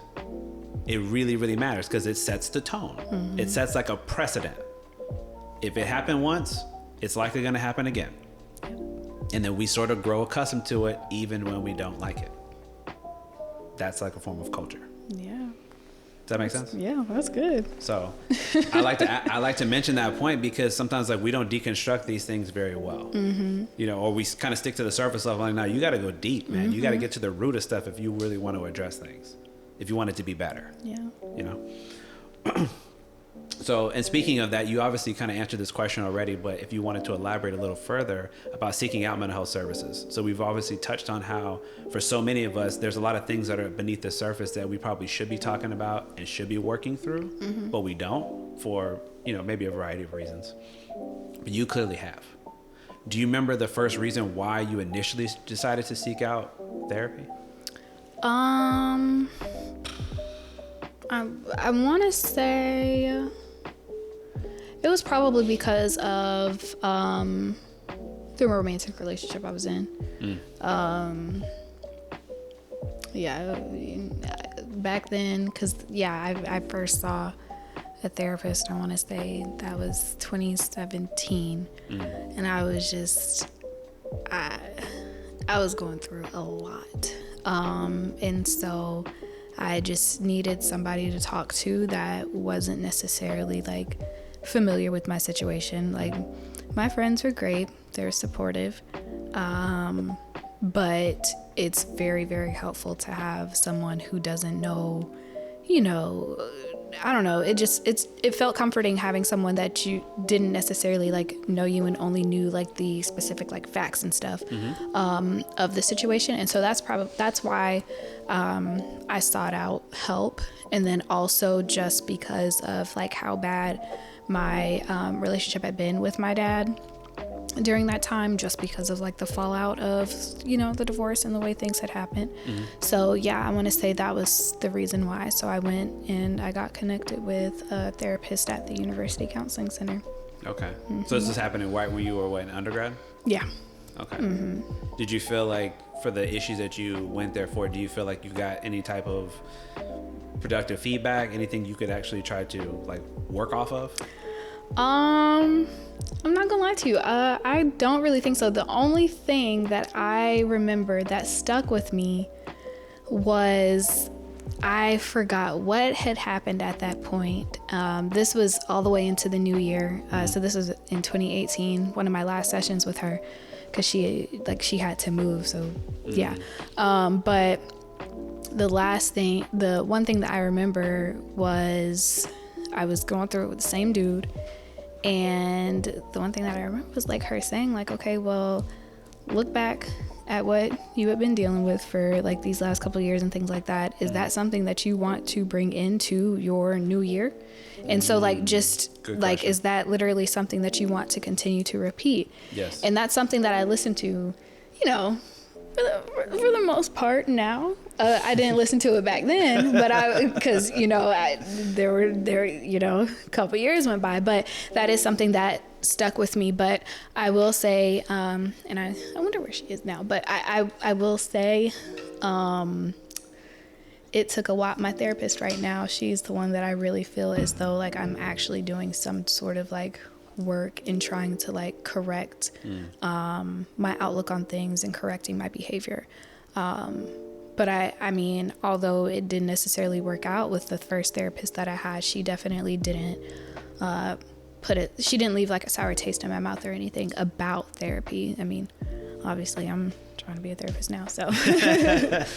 No, that's good. And I mean, and I appreciate you making that point. I am in general a fan of like counseling centers on campus, but I also completely understand that they're very limited in scope of what they can do. Yes. Especially depending on the type of institution you're at. For example, I went to UCF, and so second largest institution in the country. So that means the student population is massive. Yeah. So there's only so much access you can have in terms of, crisis intervention, is usually pretty standard. But if I want to have like a long-term relationship with my therapist, it's probably going to be limited to a semester, maybe two. Which doesn't mean you can't get anything done, but it may mean, you might need some additional work that you got to do outside of the school environment. Yeah. So I think it could be a good like on-ramp for a lot of folks that maybe have never had it. And so I think it is important for us to just, number one, to get started if you know that you're having issues that you have kind of largely swept under the rug or just not dealt with. They can kind of be that initial, let me get a sense of what this looks like, how this could feel, and trying to get some level of production out of it. Yeah. But know that there's still going to be more that I'm probably going to have to get done on my own. I think that that's important. But the starting point also is really important. So the relationship is what drove you to it. And the relationship also was connected to the relationship with your dad. So relationship with X at that time was the initial reason why you started. But then as you're maybe working through it, and I'm trying to clarify, I'm not speaking like I know.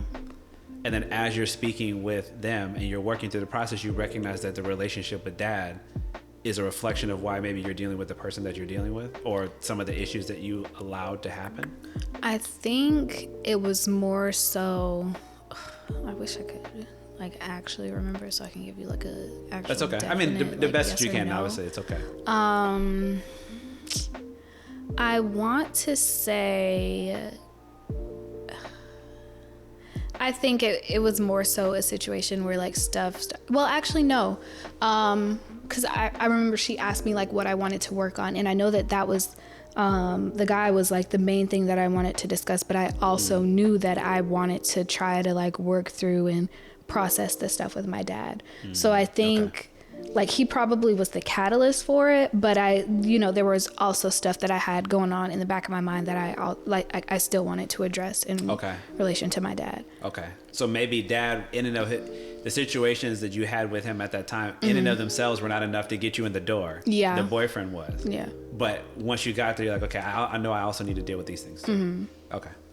And listen, and I only ask, and I appreciate you sharing that, because we all have different ways and how we may start that journey, right? I don't think there's like one right or wrong way to do it. It's just more important that you start. Yeah. Right.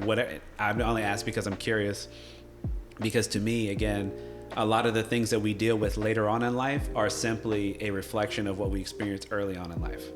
So to me, what you said is a perfect, like almost textbook definition of that. The things I'm dealing with this guy make me reflect back on what happened with my father, the first man that typically a young lady is going to fall in love with and have a healthy relationship, we would hope. So if that one didn't go as expected, naturally the ones with other men probably not going to, especially if it's like early on in your life, those are probably not going to go as expected. So understanding the relationship that those two have on each other is, I think, important. That's an important takeaway if you decide to engage in therapy. Is that at all like what you've touched on since you've been doing this type of work? Yeah, okay. Most definitely. Okay. So let's continue with that thought. So again, you initially started off therapy because of a partner. Outside of just that one, how would you describe the other relationships of other partners that you've had just in your life so far? Rough, I would say. Rough? Why rough? Just because, like, I have had problems really just expressing, my wants and my needs. Okay. I'll give it like, so on the perspective of like the guys that I would look at and say they didn't do me right. Okay. I think to take, like, I used to be very like, oh my God, like he's horrible, he won't do this, he won't do that. But recently I've kind of taken a step back and been like, okay, well, he wasn't doing this, but what did you do to try to address the situation or try to fix it? I never spoke up. And so it's a good reflection. Yeah, they were not that good just because they would do stuff, but I just would never really address the situation. I would just. Did you push back at all?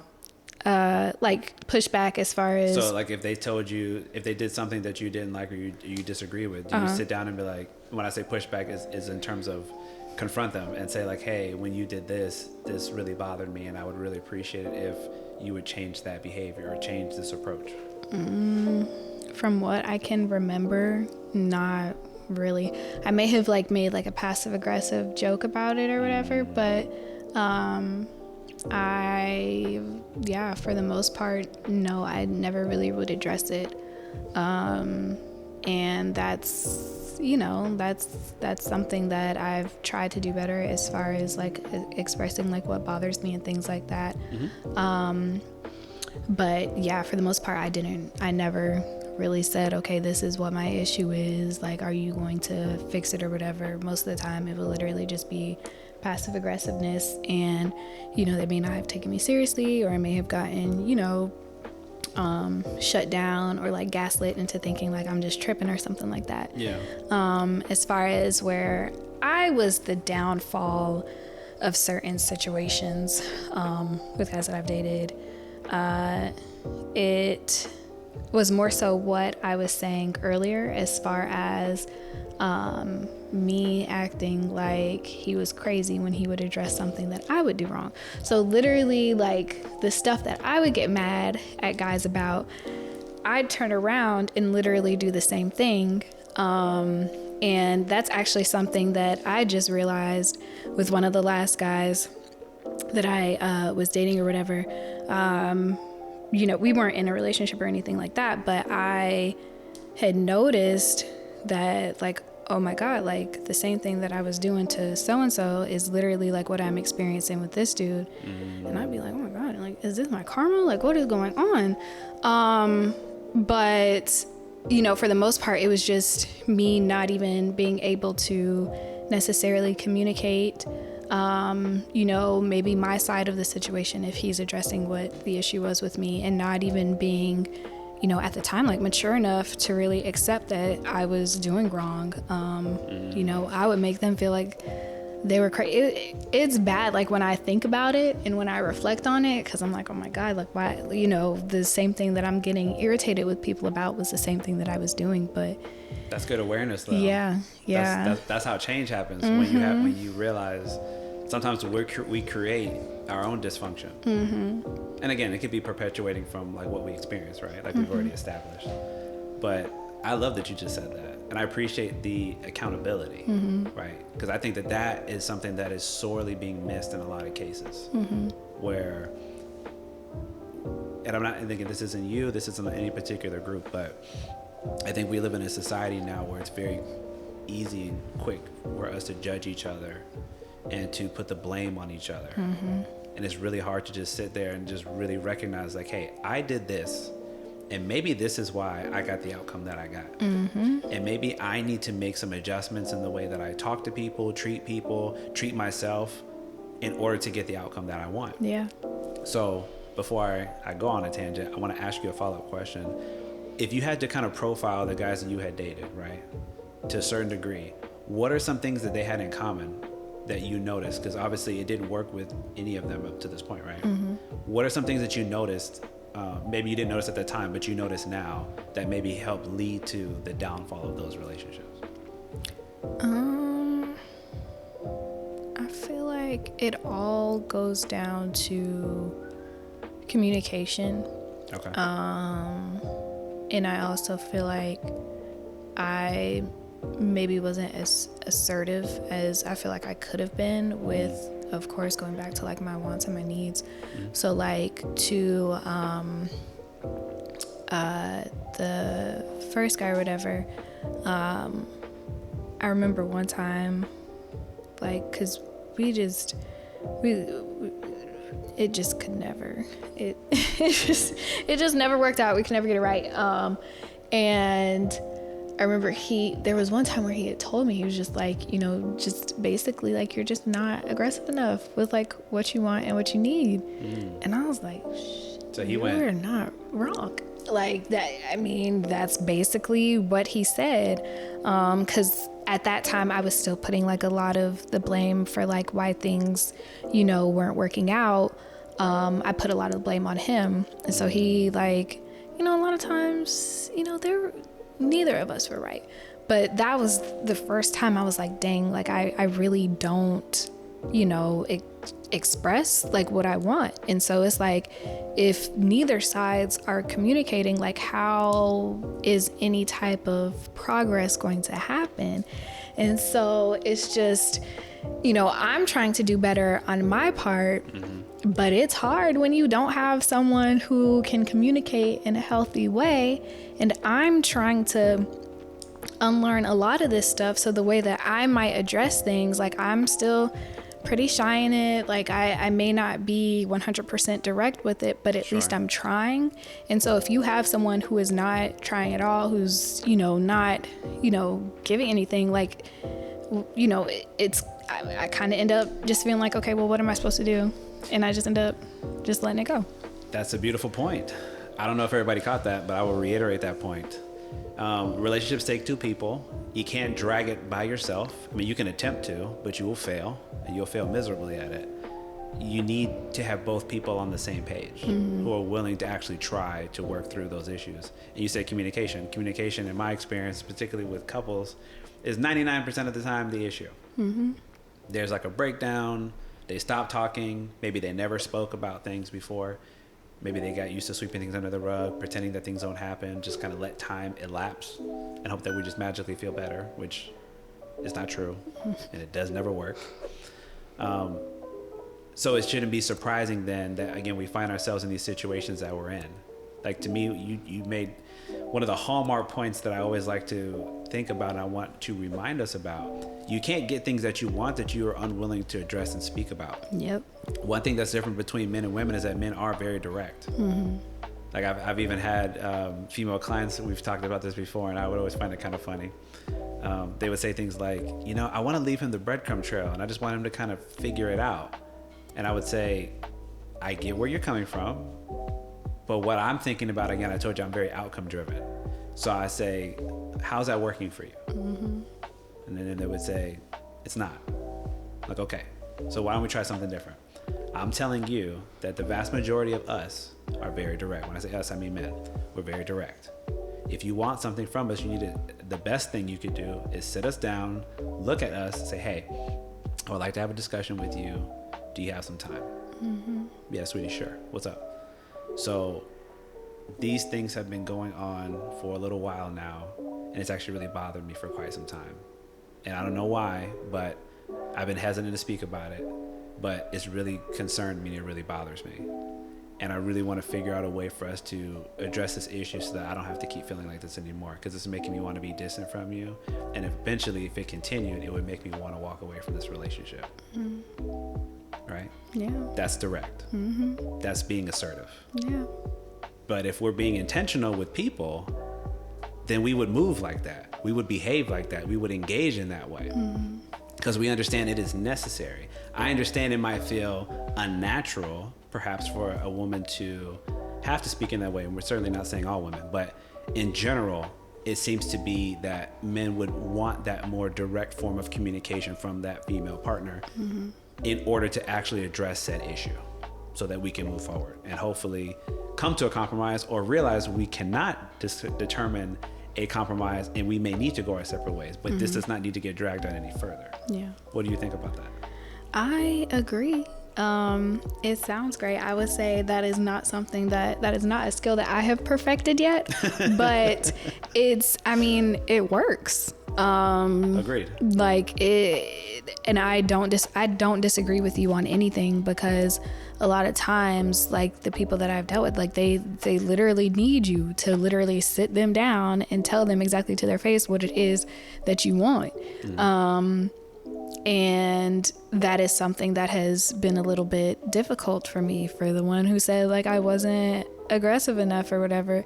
Like, it just, there were obviously issues, like, on both sides, but, like, that's something that, like, looking back, if I could have changed it, like, I would have, been a little bit more aggressive and assertive with what, I wanted and what I felt as though I needed.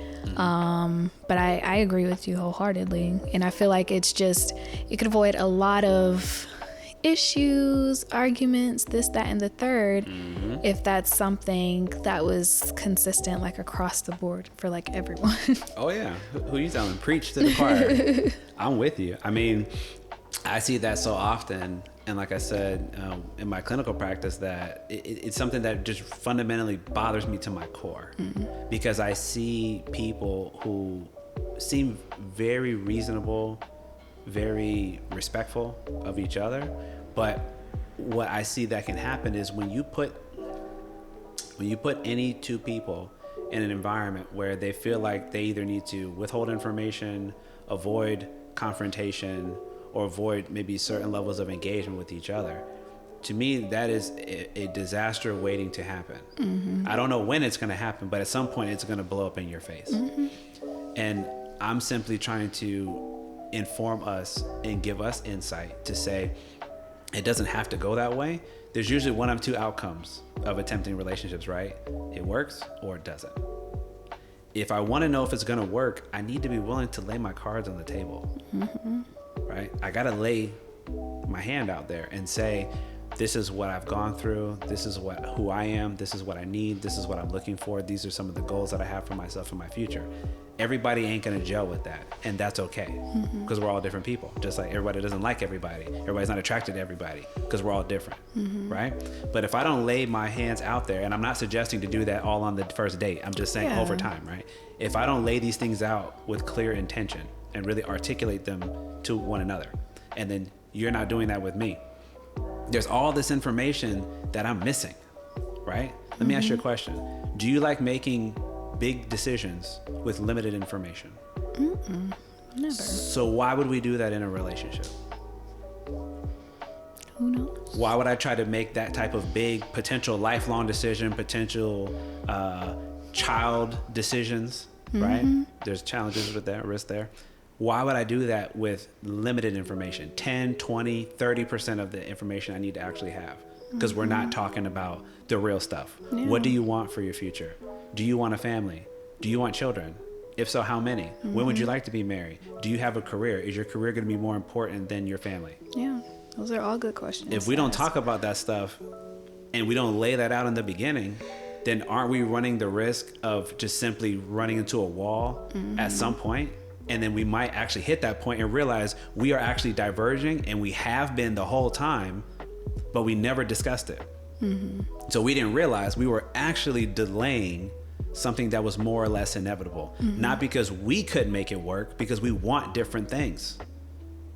And we never shared it. Yeah. So you fundamentally want something different. Let me give the audience an example. So let's say I'm like, hey, I want to be married. I want children.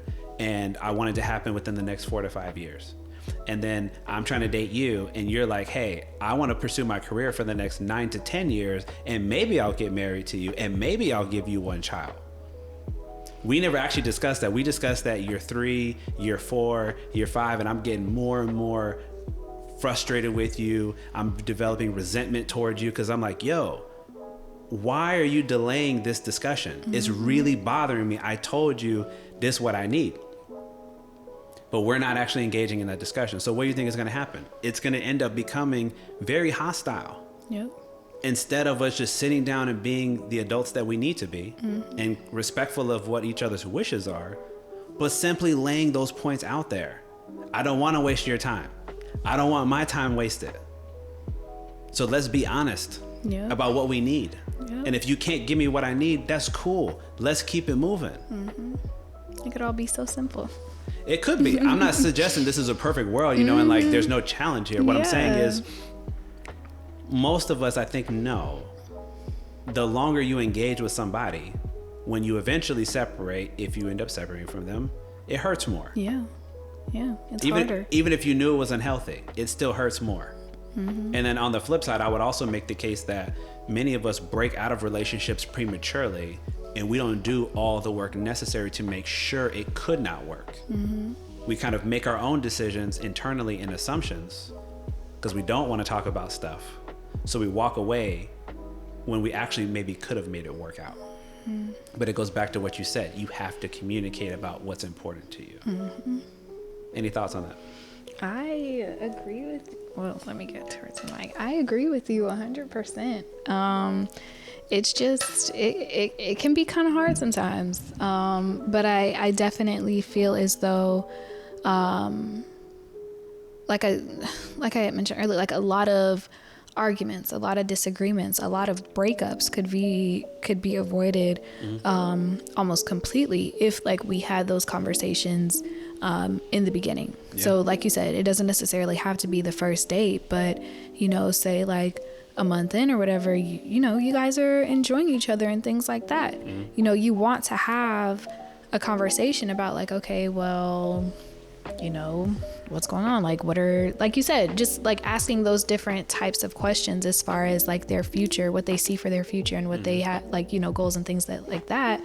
Or not even necessarily a month. I don't know. Whenever you start feeling as though, okay, this is somebody that I can, you know, vibe with. Go somewhere. Yes, exactly. So I feel like it's definitely a lot better to have those conversations sooner rather than later, because like you said, it hurts and it's hard. If it's, you know, someone who you've been with for, you know, several years and, you know, you put in all of this work and stuff in a relationship only for nothing to literally come of it. And that's facts. Not only does it hurt, it's just a waste of time as well. Like I say personally, I hate feeling as though like my time is wasted. And so those are definitely conversations that are necessary to have when dating, just so that you know exactly what it is that you're getting into. So, I mean, at least if you've got your answers and you may not be happy with, you know, a couple of the answers and you keep going, I mean, you know, for the most part, the only person you got to blame is yourself, because you knew exactly what you were getting into. Absolutely. So, and that's why we want to have those discussions, right? So I'm not simply, at least in my opinion, I don't want us, and I find that too many of us make too many assumptions about what the other person thinks. And that's something that like I will vehemently push against because it bothers me to my core. And I mean this about everybody. I'm talking about strangers, family members, children, lovers, siblings. Like, we do way too much assuming. Like, I don't care how long you've known this person. I don't care what kind of relationship you have with this person. You're never going to know them better than they know themselves. You're never going to know why they feel the way that they do, why they think the way that they do, unless you ask them and you allow them to speak for themselves. And so often I've seen even couples who were like married and been married for 20 plus years and they have problems with communication. One might think, how the hell does that happen? You've been together for 20 plus years. You ain't figured each other out yet? Well, you're constantly growing and evolving. You're not the same person. Yep. It requires actively choosing and participating each other in that relationship. Yeah. That's how you're going to get there. It isn't just like you get married and that's it, or you get your partner in your relationship and that's it. We just cruise control until we die. It doesn't work that way. You got to actively work on you. They have to actively work on themselves. You have to support each other. You have to align maybe the shared vision of what you want the future to be, which means you got to talk about it in order to know what that vision is, right? Yeah. Compromise is important. It can't just be about you. It can't just be about them. It's got to be on both sides. These are these things I don't hear us doing enough of. I'm not saying nobody's doing this, but in my clinical experience, a lot of us don't do enough of that. And then again, we're surprised at the outcome, that it doesn't work. Yeah. So I just want us to be more accountable and say, if there's things I know I need to deal with and I'm not, then don't be surprised it's not working out the way you want it. Go deal with your stuff. Go to therapy and go deal with your stuff. Yes. That's the greatest way you can help impact that on a personal level, because sometimes it's hard to challenge your thinking when it's already the way that you think. We're extremely biased as people, all of us. No matter how open-minded we are, we're extremely biased. We think the world operates truly from our vantage point. And that's not true. It's just the way you see it. It's just your lived experience personally. So we have to try to understand each other better, which means instead of presupposing and assuming what I think you think, I need to present you the opportunity to ask you that question and allow you to share how you feel. Would you disagree with that statement? No, I agree with everything. That was good. Well, I think about that one, like I said, it's very important to me because I'm not like a couples therapist. I've worked with quite a few couples, but I'm not like, that's not like my specialty area. But it's just things that I've noticed, you know, and I see people come to therapy. One more plug for therapy on that subject. They come when it's too late. They come when one person is emotionally and mentally checked out and the other person is trying to fight for the relationship. Yeah. And I'm like, it's kind of like, to give you a physical health example, it's like going to the hospital only when you have a crisis. Like I got a gunshot wound, or I just had a heart attack, or I'm about to have a stroke. And now you decide to go deal with your physical health. No, you need to deal with it ahead of time. Don't wait until you have diabetes and you got to lose a toe. Yes. Go deal with it early and go get that insulin. Go change your diet. Go be more physical, you know, physically active, whatever those things may be. It's the same thing in mental health. You can't wait until you're in the worst case scenario and then be surprised that you're in crisis and that you're struggling to deal with your day-to-day life. Yes. It's going to happen, you know? So I just wanted to emphasize that point because I think your points were very valid.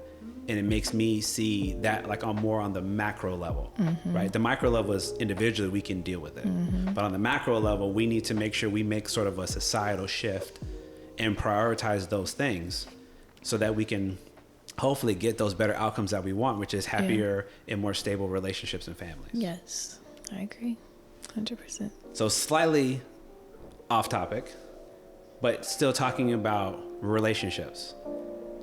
And this is something that is unique, I think, more or less to women, more so than men. What do you think is more important in your lived experience? And maybe you can add in the experience of maybe your homegirls or just your sister, women that you know.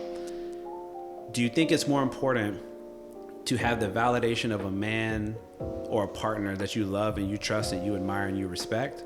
Or is it to have validation from others online who don't really know you, but that they constantly may flood you with this level of attention? I think for me currently, it would have to be like my individual partner. Just because I feel as though like, you know, who I've like, I always like just draw everything back to my relationship with my dad. Sure.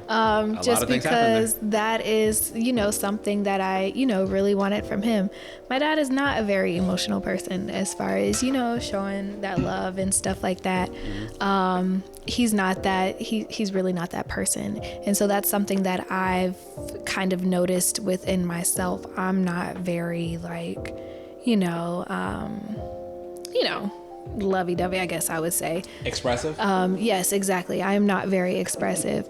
Like I'm not a words of affirmation type person. Okay. I'm more so which ironically, one of my love languages is physical touch. Like I love quality time and physical touch. Like I love that. But like as far as actually being able to come up with the words and express it, that's not me.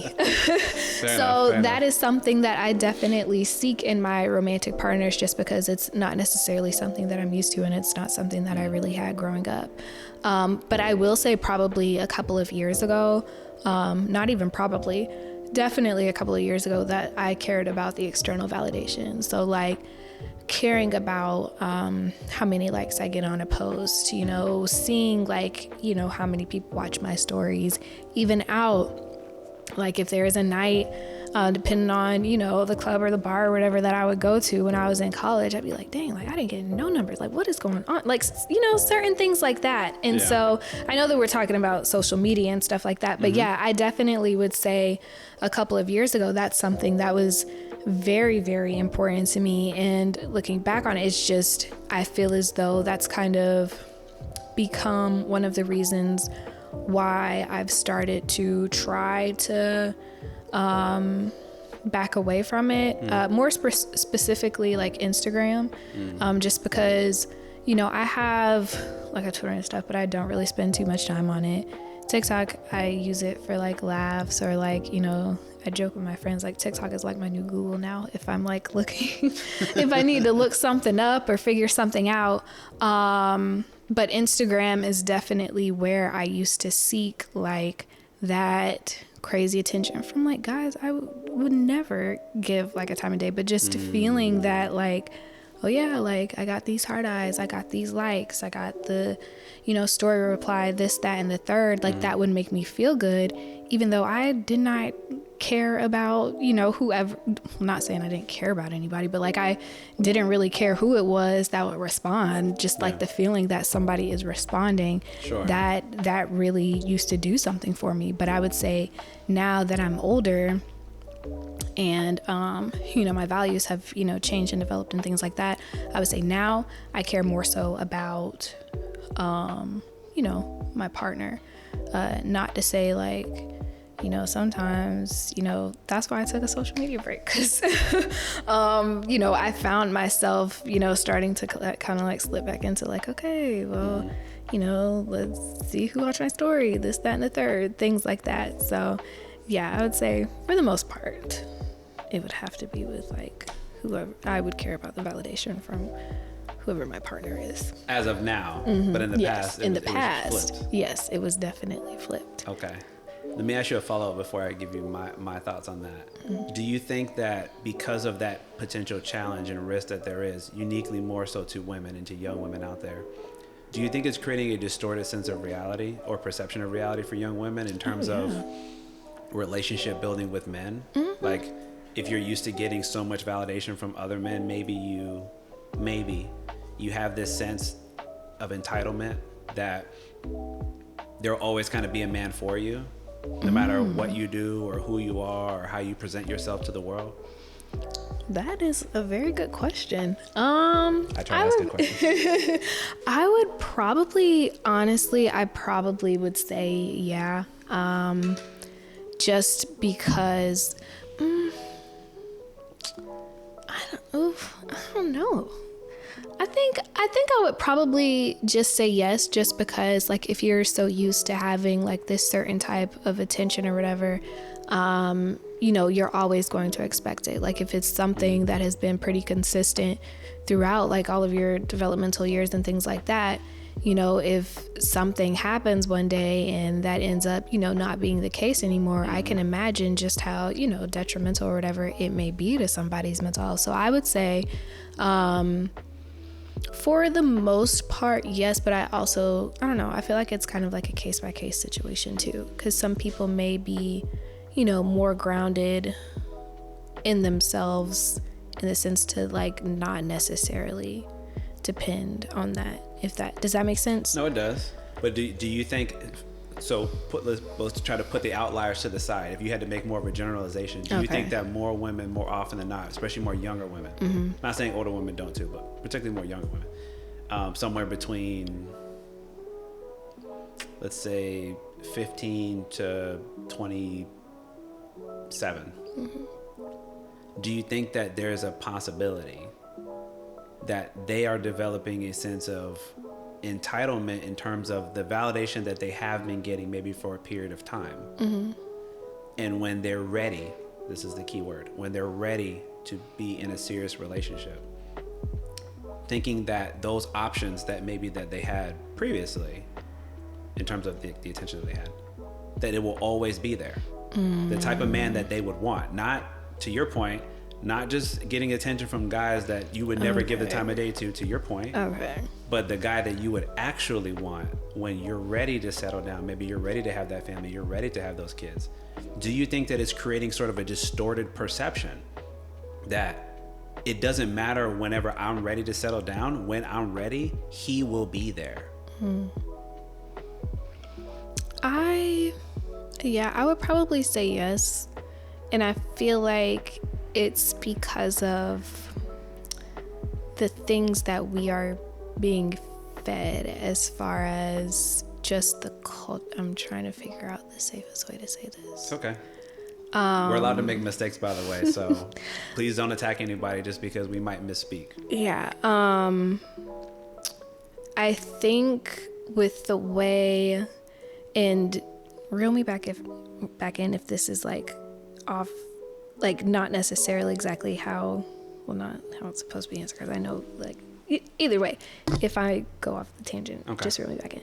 So I feel as though the way that our culture is now, with certain celebrities, influencers, things like that, platforms maybe. Yes, platforms. people who have certain platforms, I feel as though they have sold a lot of us. So if we're talking about like from 15 to 27, we're talking about the 15, the young teenagers, young adults or whatever, who are seeing these people now, and then also the people who may have grown up on different versions of the kind of celebrities and people that we have now, Sure. but are also still very like, that also still like pay a lot of attention to these types of people. Correct. I think that they have kind of not emphasis on some, not all, but I feel as though it's kind of distorted some of their, I don't want to say like realities, but perceptions. So when you talk about entitlement, I feel as though a lot of people feel as though they are entitled, like you said, to a certain type of person just because they have been, you know, this may be like what they're used to, although they may not. How should I say this? And if I'm not answering the question, just let me know. You are. Okay. You're following the track. And so they're a lot, and you know, I will say, I feel like this goes both ways. I feel like a lot of men are like this as well now. But I feel as though like they may not bring to the table what they want their partner necessarily to bring, but because of the, you know, certain ideologies and things that, you know, are being put into a lot of people's minds nowadays, they feel as though that's something that they deserve when they're not necessarily even, I don't want to say worthy. I don't know what other maybe they haven't put in the work necessary to have earned that. Yes, exactly.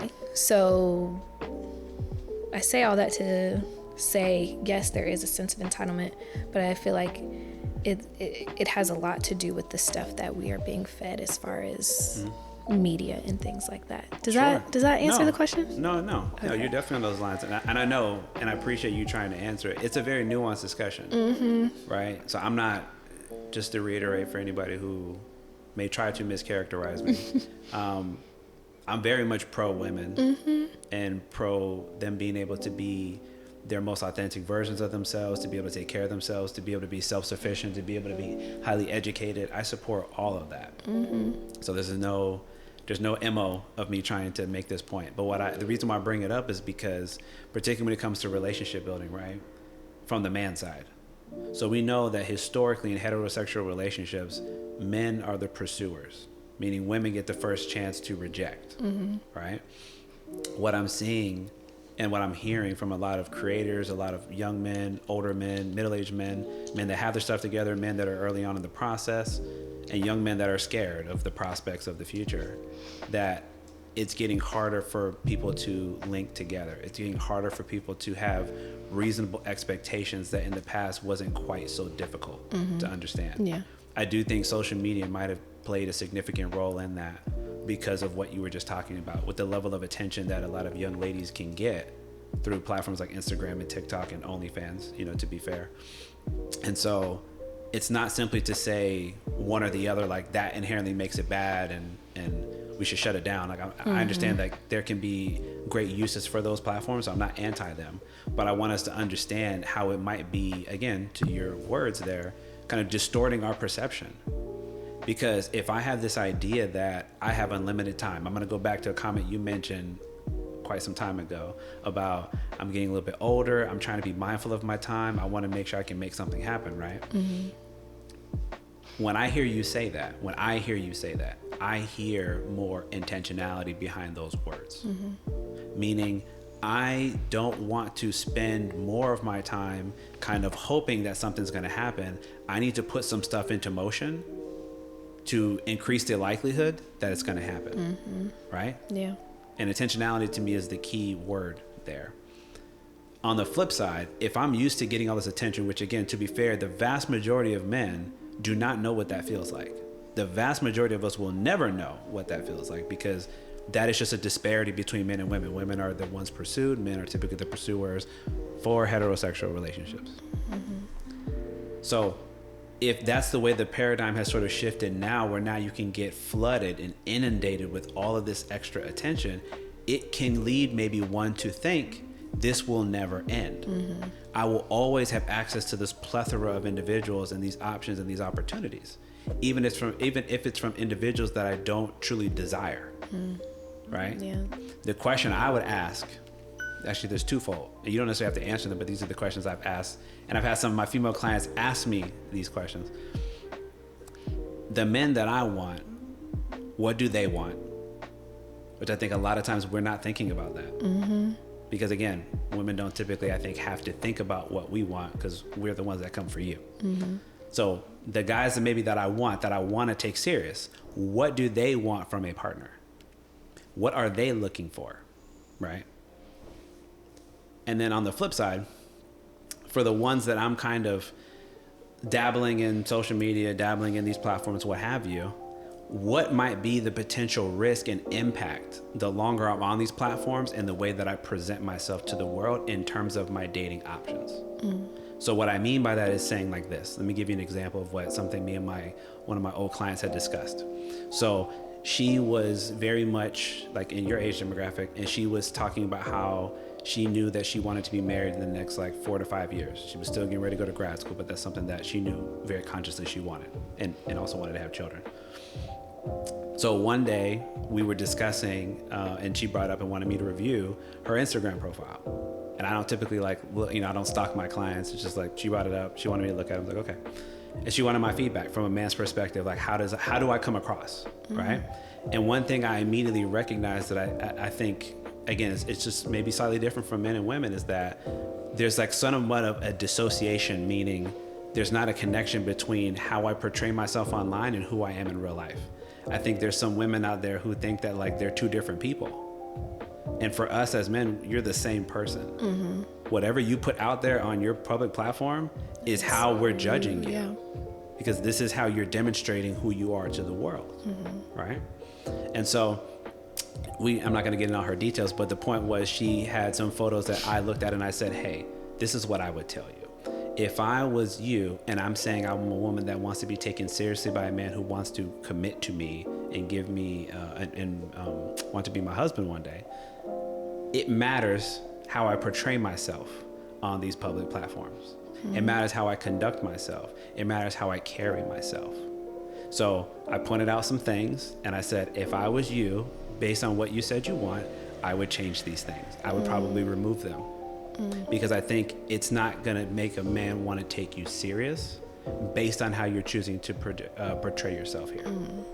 And it was kind of shocking for her to hear that. But I was like, listen, I'm going based on what you're telling me you want. This is never a shaming thing or nothing like that. It's just, again, I think about the outcome. So there's this very interesting dynamic. It's not a dilemma, it's a dynamic. In my mind, again, outside looking in, between I maybe feel the freedom, this is how I kind of interpret it. Maybe women feel in a lot of cases like they have been stifled in terms of their opportunities to live and lead full lives, to be fully autonomous, to be fully free, to do the things that they want to do. And I would agree with that statement. So maybe there's this general push to push the boundary almost as far as it can go. I'm gonna go as hard as I can in this direction because you guys have held me down. And now that I feel like the shackles are kind of off right now, I'm gonna run as fast as I can and as hard as I can in this direction, irregardless of what happens. And then on the flip side, there's us, the guys, who, of course, we still want to connect. We still want to build those real connections and relationships with you all. But it's getting harder because the expectations change. The rules change. The way you engage and you approach us approaching you is changing. And it's very difficult and it's very hard for us to know how to bridge that gap of how we're supposed to engage meaningfully with the women like you out there, especially because all of these discussions and these rules are implied. They're not actually spoken. They're not actually stated. There's no book there. What kind of rules though? What do you mean? Like, so rules of examples. engagement. Speaking of things like how do you approach a person? So I'll give you an example. Sort of back in the day, to age myself, I remember it was very much okay, although it was very awkward and very terrifying, especially as a young man, to like, you'd probably meet like a young lady at the mall. If you didn't meet them at school, right? School is probably like the default. I'm talking like school age, maybe like high school. Okay. You'd probably meet them at the mall, and you had to learn to build up some courage to actually speak to this person. You have to be okay with being rejected because you don't have any right for her to, just because you approach her doesn't mean she has to say yeah. So you have to learn how to deal with that, right? Which to me, that's always been the case, and that's fine because that's normal. The reason why I'm making this point, so hold that for a moment. What I see a lot of now, and what I'm hearing a lot of now when I talked about expectations, is the expectations seem like they've raised themselves to a point where it sort of alienates the vast majority of potential partners from a woman to a man's perspective. Okay. Meaning, and again, I know this is deep, so I want to hear your feedback because I'm trying to like elaborate on this as much as possible so we're all on the same page. In my experience, and from what I've noticed about other people who are trying to navigate this divide, for a lot of women, the more that they are able to produce and earn and take care of themselves, which is great, right? It also makes it harder because it shrinks the possible dating pool of who they will go for. Not because those men don't exist. It's because they're kind of unqualified now. Does that make sense? And for men, it's very much the opposite. The more we ascend, the better that we do. We don't naturally just alienate those women. We will still go for somebody, whether it's different socioeconomic status, different career path, maybe no career path. It's more about their traits, their qualities, the way they were raised, what do they want? And if you can make those things align, then we will make it work. But I think for women, from my understanding, and again, I'm not saying that I'm right, just this is what I've observed. It's not like that. It's kind of like you need to bring what I bring to the table in order to be like that first filter step. If you don't even do that, like we're not talking. We're not even having a conversation. So it fundamentally sort of isolates all these other potential partners out there because, again, they don't qualify anymore. I would like to hear your thoughts on that.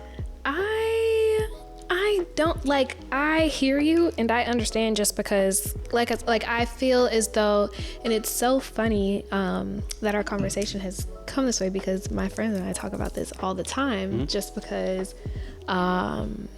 there have been situations where we've had conversations with people and they would say the same thing. They were a lot harsher with the way that they would say it, but because I think delivery matters. Yeah, exactly. And so I feel like I because I just had a conversation with my friend about this the other day. I hear what you're saying, but I think it's just because, okay, well, you know what? Let me just give a personal, let me look at it from a personal perspective. Sure. I don't necessarily care.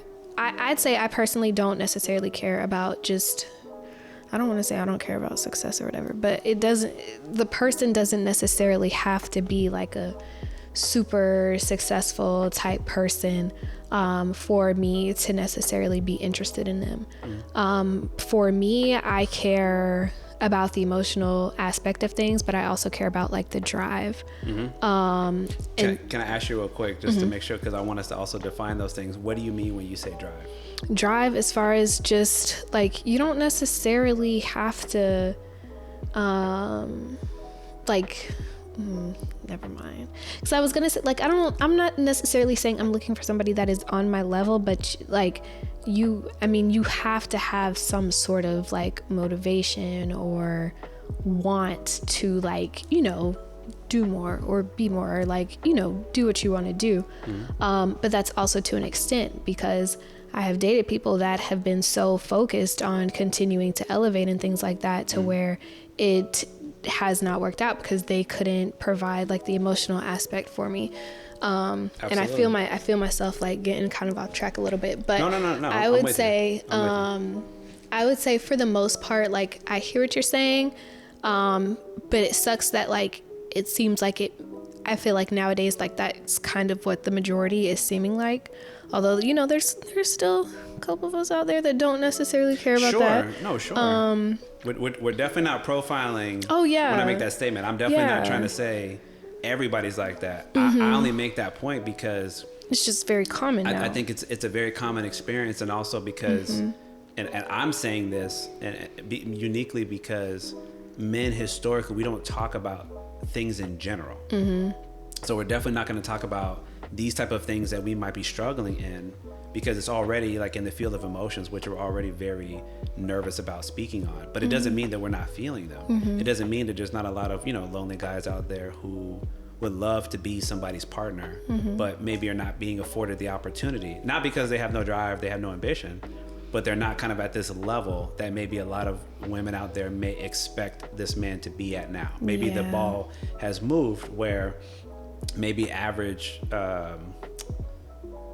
like at whatever age they're at, their ability to earn, provide for themselves, take care of themselves, like they have all that, but the standard has maybe risen to a point that it's not as common for them to hit that point until much, much later in their life. And so it kind of creates this dilemma, or like a vacuum, if you will, of, again, qualified candidates. I think I say it in that way because that is sort of how dating is. Like, we absolutely filter people out. Oh, yeah. So it's okay to say that. We're not being disrespectful, because we're allowed to all want what we want, right? My only point is that, and again, it goes back to the outcome. You can want what you want. I can want what I want. Everybody can want what they want. But the longer you go and you're not getting what you want, at what point do you look at yourself and recognize I need to maybe change something? And it's not terrible for me to consider compromising on some of these things that maybe I'm holding up so high that don't really matter. And I'll just give you some really small examples. These are very superficial, but these things are here, like height, build, income to a certain degree. I do feel like I've come to understand it a little bit more from a woman's perspective. I think it matters, especially if the guy maybe wants to have his wife at home more, or have her be the primary caretaker of the children, then I absolutely think his drive, his ambition, his motivation, it matters, because you need to be able to provide that stability. And if I'm the woman, like I'm kind of hitching my wagon to yours, so I need to be able to have confidence in you. That totally makes sense. Right? So those are all the compromises that I would say that I would hope that we would make. But I don't hear a lot of that on the other side, and from a lot of the other guys that I speak to. And I think that's where a lot of the frustration might be coming from. Yeah, I hear you, because I feel like a lot of people still have a lot of like unrealistic expectations. Like I hear about this a lot. Like like there was a series, this pastor, his name's Michael Todd. He like had this whole series on like relationship goals and things like that. And that was something, because I was in a book club and we read his book about it. And that's something that we had discussed, like as far as like people, and I'll just say me, like I used to have a list. I remember I used to be like, oh, well, if you're not like 6'3", 6'4", like I don't want to talk to you.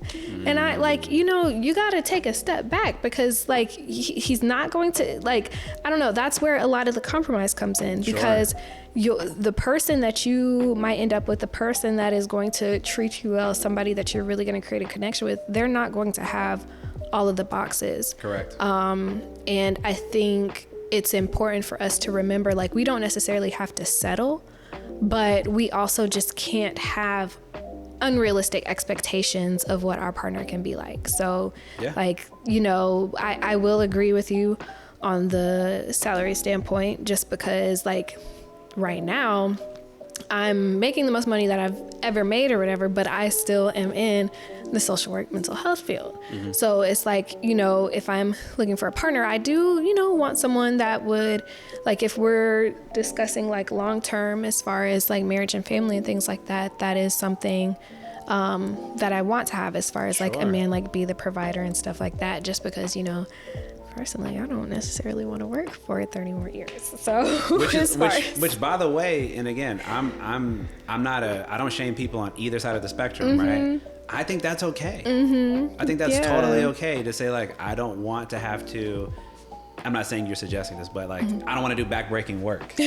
Like, I would love to be taken care of. I think, and again, I'm just being fully transparent here. I think there's nothing wrong with understanding and acknowledging some of the biological differences that exist between us, that we're kind of suited for different things. Yeah. It doesn't mean that we can't do things that the other can do. Not everything. There are some things that each of us obviously cannot do. Yeah. But I don't like to go down that path because I feel like it's a foolish path to take. It's basically like, okay, you say I can't do it, prove it. You know, like I just feel like that doesn't help advance the conversation. Yeah. That's great if you just want to argue, and I'm not in the business of arguing. I'm in the business of trying to resolve complicated issues and trying to understand. A better question to me would be, yes, I can do it on my own, but what's a better strategy for the long term? Is to do it together. Yes. Life is meant to be with somebody else. It's way harder to go through life on your own. I'm gonna go back to, I haven't said this yet here, but I've said this on other episodes before. This idea of independence, right? I don't celebrate that. This is just me personally speaking. I don't celebrate that as that's something to be celebrated. I say that to me is a bare minimum. If we're all adults, what's the alternative? Are you a child? Do you need somebody to take care of you? So I don't look at it as in like this celebration of like, I need to be independent, blah, blah, blah. I look at it and say, no, to me, a part of a healthy, functioning human adult, male, women, it doesn't matter. You can take care of yourself at bare minimum, right? And I'm not even meaning that in an economic sense. I'm saying it, let me hit it from the mental, emotional health side. If you don't take care of yourself now while it's only you, what do you think is going to happen when you have a partner? Yeah. What do you think is going to happen when you have a family? You have additional stress and responsibilities that you've never been accustomed to.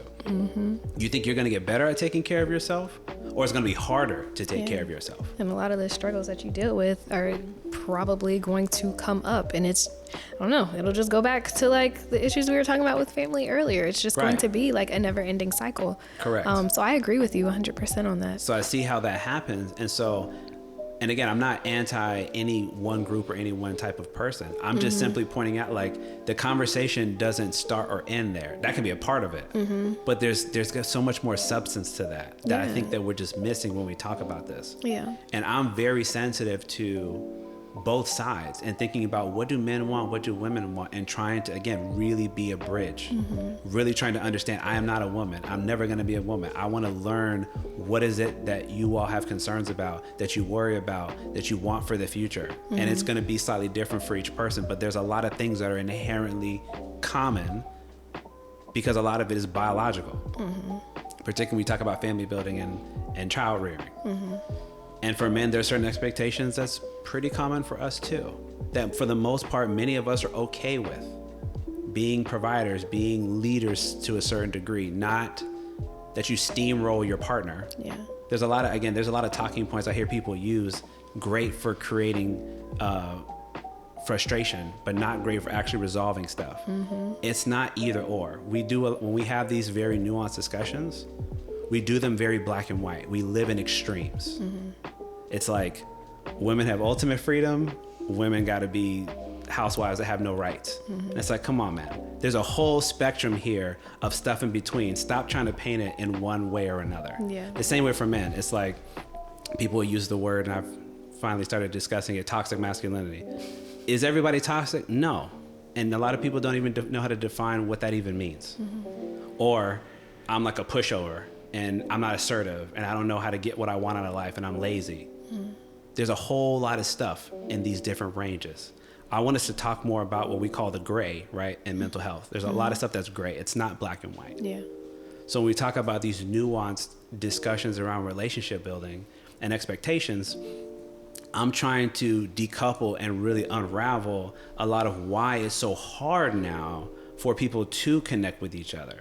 Is it because men and women are fundamentally that much more different than we were 20 years ago, 40 years ago, 100 years ago? There's some changes culturally, sure. Access to certain things, sure. But are we really that much more different than we were? I would stand to say no. Yeah. I think for generations, we've been more or less the same with some minor changes over time. And again, it doesn't mean we don't celebrate the improvements that need to happen, because they do. Yeah. But getting back to those family units, how do we make those happen? I don't hear a lot of people talking about that. I hear a lot of, even in like politics and things like that, a lot of, we live in our own little bubble and we just keep selling the same stuff to each other. So not being willing to engage with the other, so to speak, and trying to learn. What do you want? What do you need? What would you like to happen? Let me share the same. And then let's see if we can bring these two together in a meaningful way. Yeah, that's good. That's really good. Because, I mean, I don't know. It's just, I feel, I agree with you when it comes to, like, I feel like fundamentally strip, you know, everything away. I feel like we really are not that much different from, you know, the past generations and things like that. But I feel as though just the stuff that we've been exposed to, the stuff that we have gone through as a society, just it's kind of, I mean, it's distorted the way that we, you know, approach situations, the way that we look at situations. And so I feel as though I'll, you know, just tie it back to not even just social media, just media and the things that we are all just consuming on a day-to-day basis. I don't know. I just really feel as though, in some aspect that definitely has definitely had an effect on the way that a lot of men and women, you know, interact with each other in the way that they go about their relationships. So I'm with you. I'm with you. And I try my best, because I'm a therapist, I try really hard to consume information and content from all sides. Because I think that's, you know, that's where you really get more of the whole picture, right? For looking things from a holistic perspective. So I'm certainly not going to like only listen to guys say like, oh, well, this is how women are and blah, blah, blah. And hear women like, men ain't this and men ain't that. I'm like, number one, we need some personal accountability, which we've already discussed. But a lot of us are also, to your point, and again, I'm not anti-social media. I do think it needs to be much more carefully understood, and the impacts need to be fully appreciated, particularly for parents of young kids. Or young teens. But it does create a perception that may not always be accurate. And I think we need to hold truth to that. Yes. I can give another example. And I don't live on social media. I use social media as a tool that I believe that it is, and that's it. When I say I don't live, I mean I don't scroll. I just use it and then I get off, because I just don't care enough about it. But I understand the impact that it can have, the audience, the reach, all of that. But I know for a lot of folks out there, it is a primary source of information. It's a primary source of information that they use to shape the way that they deal with other people, that they create these narratives of how they think they should be treated or not be treated. And again, I think so many of us are not getting out of that comfort zone to really have your ideas challenged. Not because we need to argue, we need to fight, but if you think what you think is really accurate, then listen to an opposing viewpoint and actually determine maybe there's something I can take away from that encounter that might be applicable to how I see things now. Maybe I wasn't considering those things before. Yeah. And that makes me think of something that when I was up in Tallahassee, I was at, was it a conference? It was something, but I remember the guy that was speaking, that was speaking, it wasn't necessarily criticizing the phrase, but just kind of challenging it about how everybody now is just focused on, oh, well, like, this is my truth. I'm living my truth. I don't care what you have to say about it. Or just being like, oh, well, I'm real. And this is the way that I do this, that, and the third. But just so focused on, okay, this is my way. My way is right. Yes, exactly. My way or the highway. Like if you like not even have like being open to like having challenging conversations. And I think that's another thing that has kind of, you know, messed us up or gotten us off track as a society, because so many people are just focused on, you know, now like this is how I feel, this is how I think. most people are like, well, yeah, this is how I think, and I'm right in that sense. And if you challenge me, or if you disagree necessarily with what I'm saying, well, then we don't have anything to discuss. Like like right out the gate. Exactly. So like, I'm not about to deal with it. I'm not about to entertain like any type of, challenging conversations. And I think that that's something that has kind of, like I said, has messed us up as a society, because no one is really having conversations like that anymore. I agree. I couldn't agree with you more. Yeah. I think that that's so profound. And again, I'm trying to say these things, and it's taken me a while to want to address these things, because I know how difficult it is, right? And again, that's why I preface by saying we're not going to get this stuff right all the time, So please have grace and patience for each other. We're going to misspeak. We're going to make mistakes. I don't believe that most of us are evil and inherently trying to engage in these conversations with ill intent. Yeah. I think is that we need to create the space to be able to have those respectful disagreements or respectful discourse, even if we don't share the same views or the same beliefs. Yeah. Because that's how we're going to get to that place of more harmony. Not that everybody's going to be on the same page, because that's not true either. Yeah. But more than what we have presently. More of us could learn to get along better if we were willing to engage in these discussions. And again, I think about it in the purview of relationship building, because that's one of those fundamental things that we all typically will go through, And if you're seeing, to your point about, well, if you don't kind of match what I already think right off the bat, like there's nothing to talk about, that pretty much means we're preaching isolationism. Meaning, if you don't agree with me, don't exist in my world. I don't want to hear it. I don't want to see it. It doesn't exist. All my content that I consume, I want it to only be things that reaffirm and reinforce how I already feel. That is dangerous. Yeah. And I'm not saying that there's no other message I'm trying to preach in that front. I'm only trying to make the point that, like I said earlier, the world does not operate from your viewpoint. We all have bias. Yep. Right? We all do, myself included. To me, our challenge is to, as often as you can, get outside of your comfort zone and get outside of your bubble of information, of expectation. Because then you can actually create an environment where you can find compromise. You can get along with other people. You can maybe find a relationship and make it work with somebody, because it doesn't have to fundamentally be guided by your viewpoint only. Yes. Exactly. But so many of us, like, that is like the guiding principle. Again, my way or the highway. If you're not doing what I'm saying, that's it. We're shutting it down now. And I spent all this time discussing this because I worry that the younger generation are going to be a lot lonelier if they don't get it together and we don't help them and challenge them to be better in that particular area. Not because they're fundamentally bad people, not because they're fundamentally flawed. That, I think, is a huge effect of social media and how it is only painting one type of story. Yeah, I agree 100%. So thank you for going on that very long-winded and extended journey with me, because I know that that's a lot to unpack. And I'm going to try my best to find even better ways to engage in that way. And again, hear other people's viewpoints, because I think that's how we find points of compromise to come together, So I do want to ask you before I get to my last question, because you were talking about that break earlier, right? From taking that time from social media. Just to reiterate that point for the audience at home. So what was the need from your perspective of that break?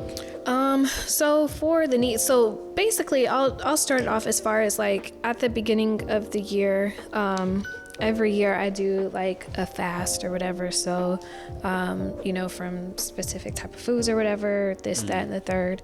And so this year I decided to do, in addition to the food, I also decided to do Instagram more specifically, just because I noticed that I would spend a lot of time just scrolling, getting distracted, not spending as much time, doing stuff that I enjoy. Like, I like reading, I like crocheting and things like that. And so those are constructive hobbies. Those are, things I can, exactly, the things I can work on. Right. But consuming all of this information, whether it's like negative stuff, like as far as like gossip pages and stuff like that. I'm not gonna lie, that's like a guilty, like I love reality TV. Get some good old drama in your life. Yes, exactly. So like consuming all of that, and I have another point that I'm going to make after I say all this, but consuming all of that, consuming also like the good stuff as far as like people, you know, accomplishing, you know, big life goals, getting married, moving like across the country, moving out of the country, having kids, like things like that. You know, although I'm in a good place, I'm pretty secure about where I'm at, and I am secure in like the plans and stuff that I have for myself. But also seeing all of that and consuming all of that, I'm just like, dang, like that's nice. You know, I'm kind of ready to, you know, start doing this this stuff. And so consuming all of that it kind of brought me to a not so great place towards the end of the year, I want to say.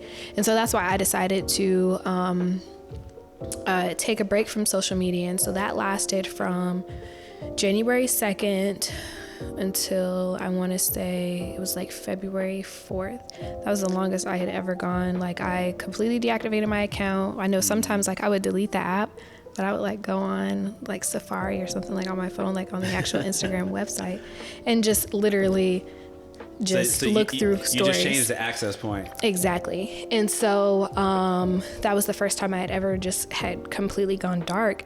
And I noticed just how much better I felt. Like even now that I have it back, I had it back for like my my birthday or whatever. And then even then, and even now, like I just deleted the app again. I just noticed how much of a difference, like as far as like the way that I spend my time, and then also just how I was feeling mentally, there was a huge difference between like consuming all of that negativity, and you know, of course, like positivity and stuff like that, in comparison to just literally being disconnected. Like whatever I needed to know, I knew. If my friends had to send me something, they would screenshot it. There wouldn't be no issue. They would screenshot it if it was important enough, and they would send it so that we can discuss it. But I noticed like with the gossip pages and stuff that I was following, I'm like, why am I consuming this? Like when I went back, I was like, why is this something that I was, paying attention to and entertaining and stuff like that? And I couldn't really answer it. So I decided to go ahead and delete my app again. I don't really spend too much time on it. I think I want to go ahead and delete my account again, just because after that break, I just feel as though, I mean, there's not really much need for it now. The people that I talk to or like want to hear from and stuff on a daily, we'll text, we'll do like FaceTime calls just to catch up and things like that. But yeah, for the most part, like I'm good with getting my laughs from like TikTok or Twitter and stuff, because I noticeably don't spend as much time on either of those apps in comparison to Instagram. How I spent my time on Instagram. Yeah, that's interesting too. I mean, obviously that means that the platforms are doing a good job of keeping your attention, and a lot of people's attention, to be fair, because that's the economy that we're in. But yeah, I appreciate you kind of giving us more of a breakdown of that, because I think I'm obviously from a slightly different generation, so I don't have a full understanding of what that's like. Because like I said, I'm very much a type of person that even what their platforms primarily are used for, which is primarily short form content, that's not my preferred medium. I prefer long form content because I want all the nuance and all the details and all the discussion that's necessary depending on what it is that you're trying to propose. And those platforms are not necessarily in the business of doing that. And so, but the other thing I think that's important that you noted was the level of time that you put in there and the other things that you could have been spending it towards, as well as challenging yourself on areas you were getting information about and wondering why. I was doing some Instagram lives with a buddy of mine, shout out to Carlos. We were talking about that, about how a lot of young people, they don't mind who they're following, who they're subscribing to, and what that's maybe doing to them in terms of influencing the way, again, that they see the world. So for example, if I'm following, which I don't do this, but this is what I've been told. If I'm following a bunch of pages that like make me feel less than or inferior, or everybody's life is better, because it's natural to compare, right? Especially if you start trying to go by like age or, you know, whatever type of demographic metric, it's easy to try to make yourself feel like, oh, well, I'm not doing well enough, or I'm not doing this, I'm not doing that. And all the internet has done in that way is make you think that you're not as far along as you need to be, but not realizing for those that are not paying attention, life is a very individualistic race. Yes. We're not running this giant race together. We're actually running it separately. We can be doing them at the same time, but you're actually running your own race by yourself for the rest of your life.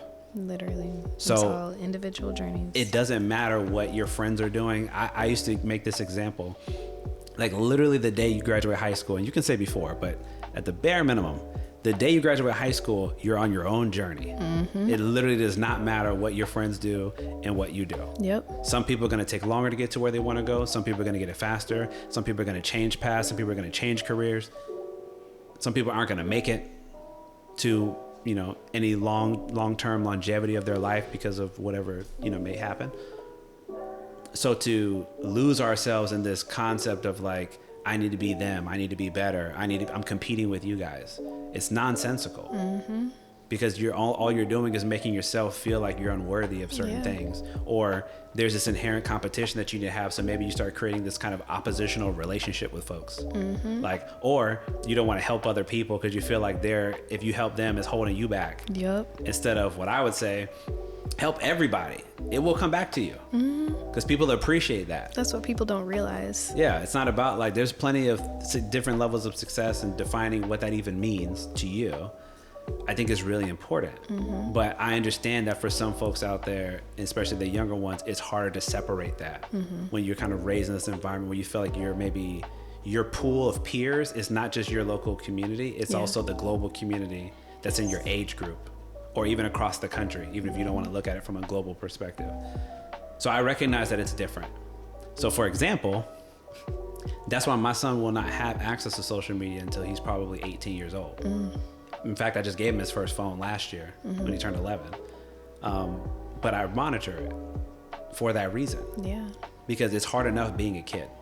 It's hard enough being a teenager. It's hard enough being a young adult. Yeah. And just trying to figure out what you want out of your life. These are all hard, big picture, nuanced questions. The last thing we need is, if you can't have a healthy relationship with it, it's a tool. All of them are tools. If you can't, just like anything else, if you can't have a healthy relationship with it, then maybe you do have to minimize it. Yeah. Maybe you do have to walk away from it.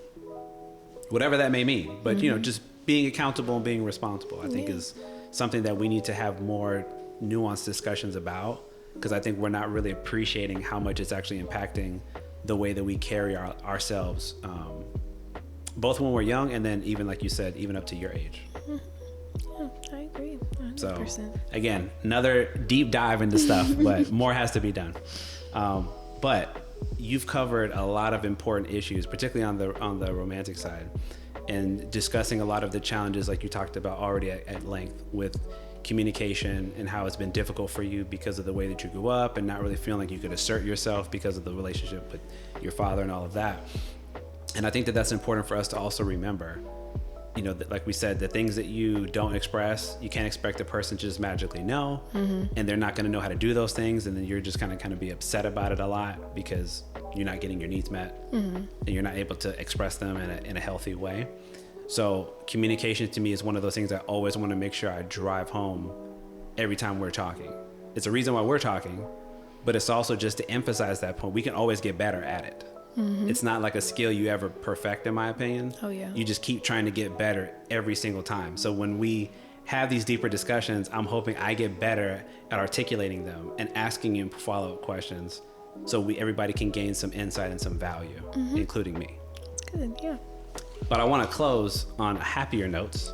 So I want to ask you, what do you think the future looks like for you, both personally and professionally? What are some of the hopes that you have that you want to work towards moving forward? I guess I'll start off talking professionally. And I know I touched on that a little bit earlier. But just continuing to grow, to be a better counselor, therapist, whatever it is that I end up being. I want to continue, and I guess this could be personally as well, but just continuing to learn and continuing to find opportunities to grow and be the best, version of myself that I can be. I'm not exactly sure how that's going to look as far as, the different opportunities and stuff that may be presented to me. But that's just what I want to focus on is strengthening my skills, helping myself grow better as like a therapist, as a social worker in general. I know that's pretty broad, but that's what I'm, that's what I want. Yeah, that's what I want professionally. Personally, pretty much, just, being more, strengthening my skills when it comes to like my communication. Not even necessarily, I know we talked a lot, romantically, but just like in general with like family, with friends, with people, that, may cut me off or like piss me off in public because they may have done something. So just working on being more assertive and just continuing to be open to, different types of, whether that's like, romantic, platonic, just love, and just being not only more open to it, but being more expressive with it, as far as like me being better with, telling the people that I love them, that I care about them, not even necessarily just like with words, but through my actions and things like that. So I think for the most part, that I would say that's what I'm working towards, or that's what I want to work towards. So awesome. Yeah. Well, we support and encourage all of that. So I think those are great goals to work towards. I'm sure like over time, they'll get refined more and more as you get closer and closer to what you want. But I think it takes a lot of honesty and vulnerability to engage in all these discussions. So I appreciate you for really going there. I know a lot of this is very challenging to discuss. But again, I think it's really, really necessary if we want to change the way we kind of interact and behave with each other. And more often than not, just get the outcomes that we want, truly. Yeah. If you want these things, let's put ourselves on a path to actually have it.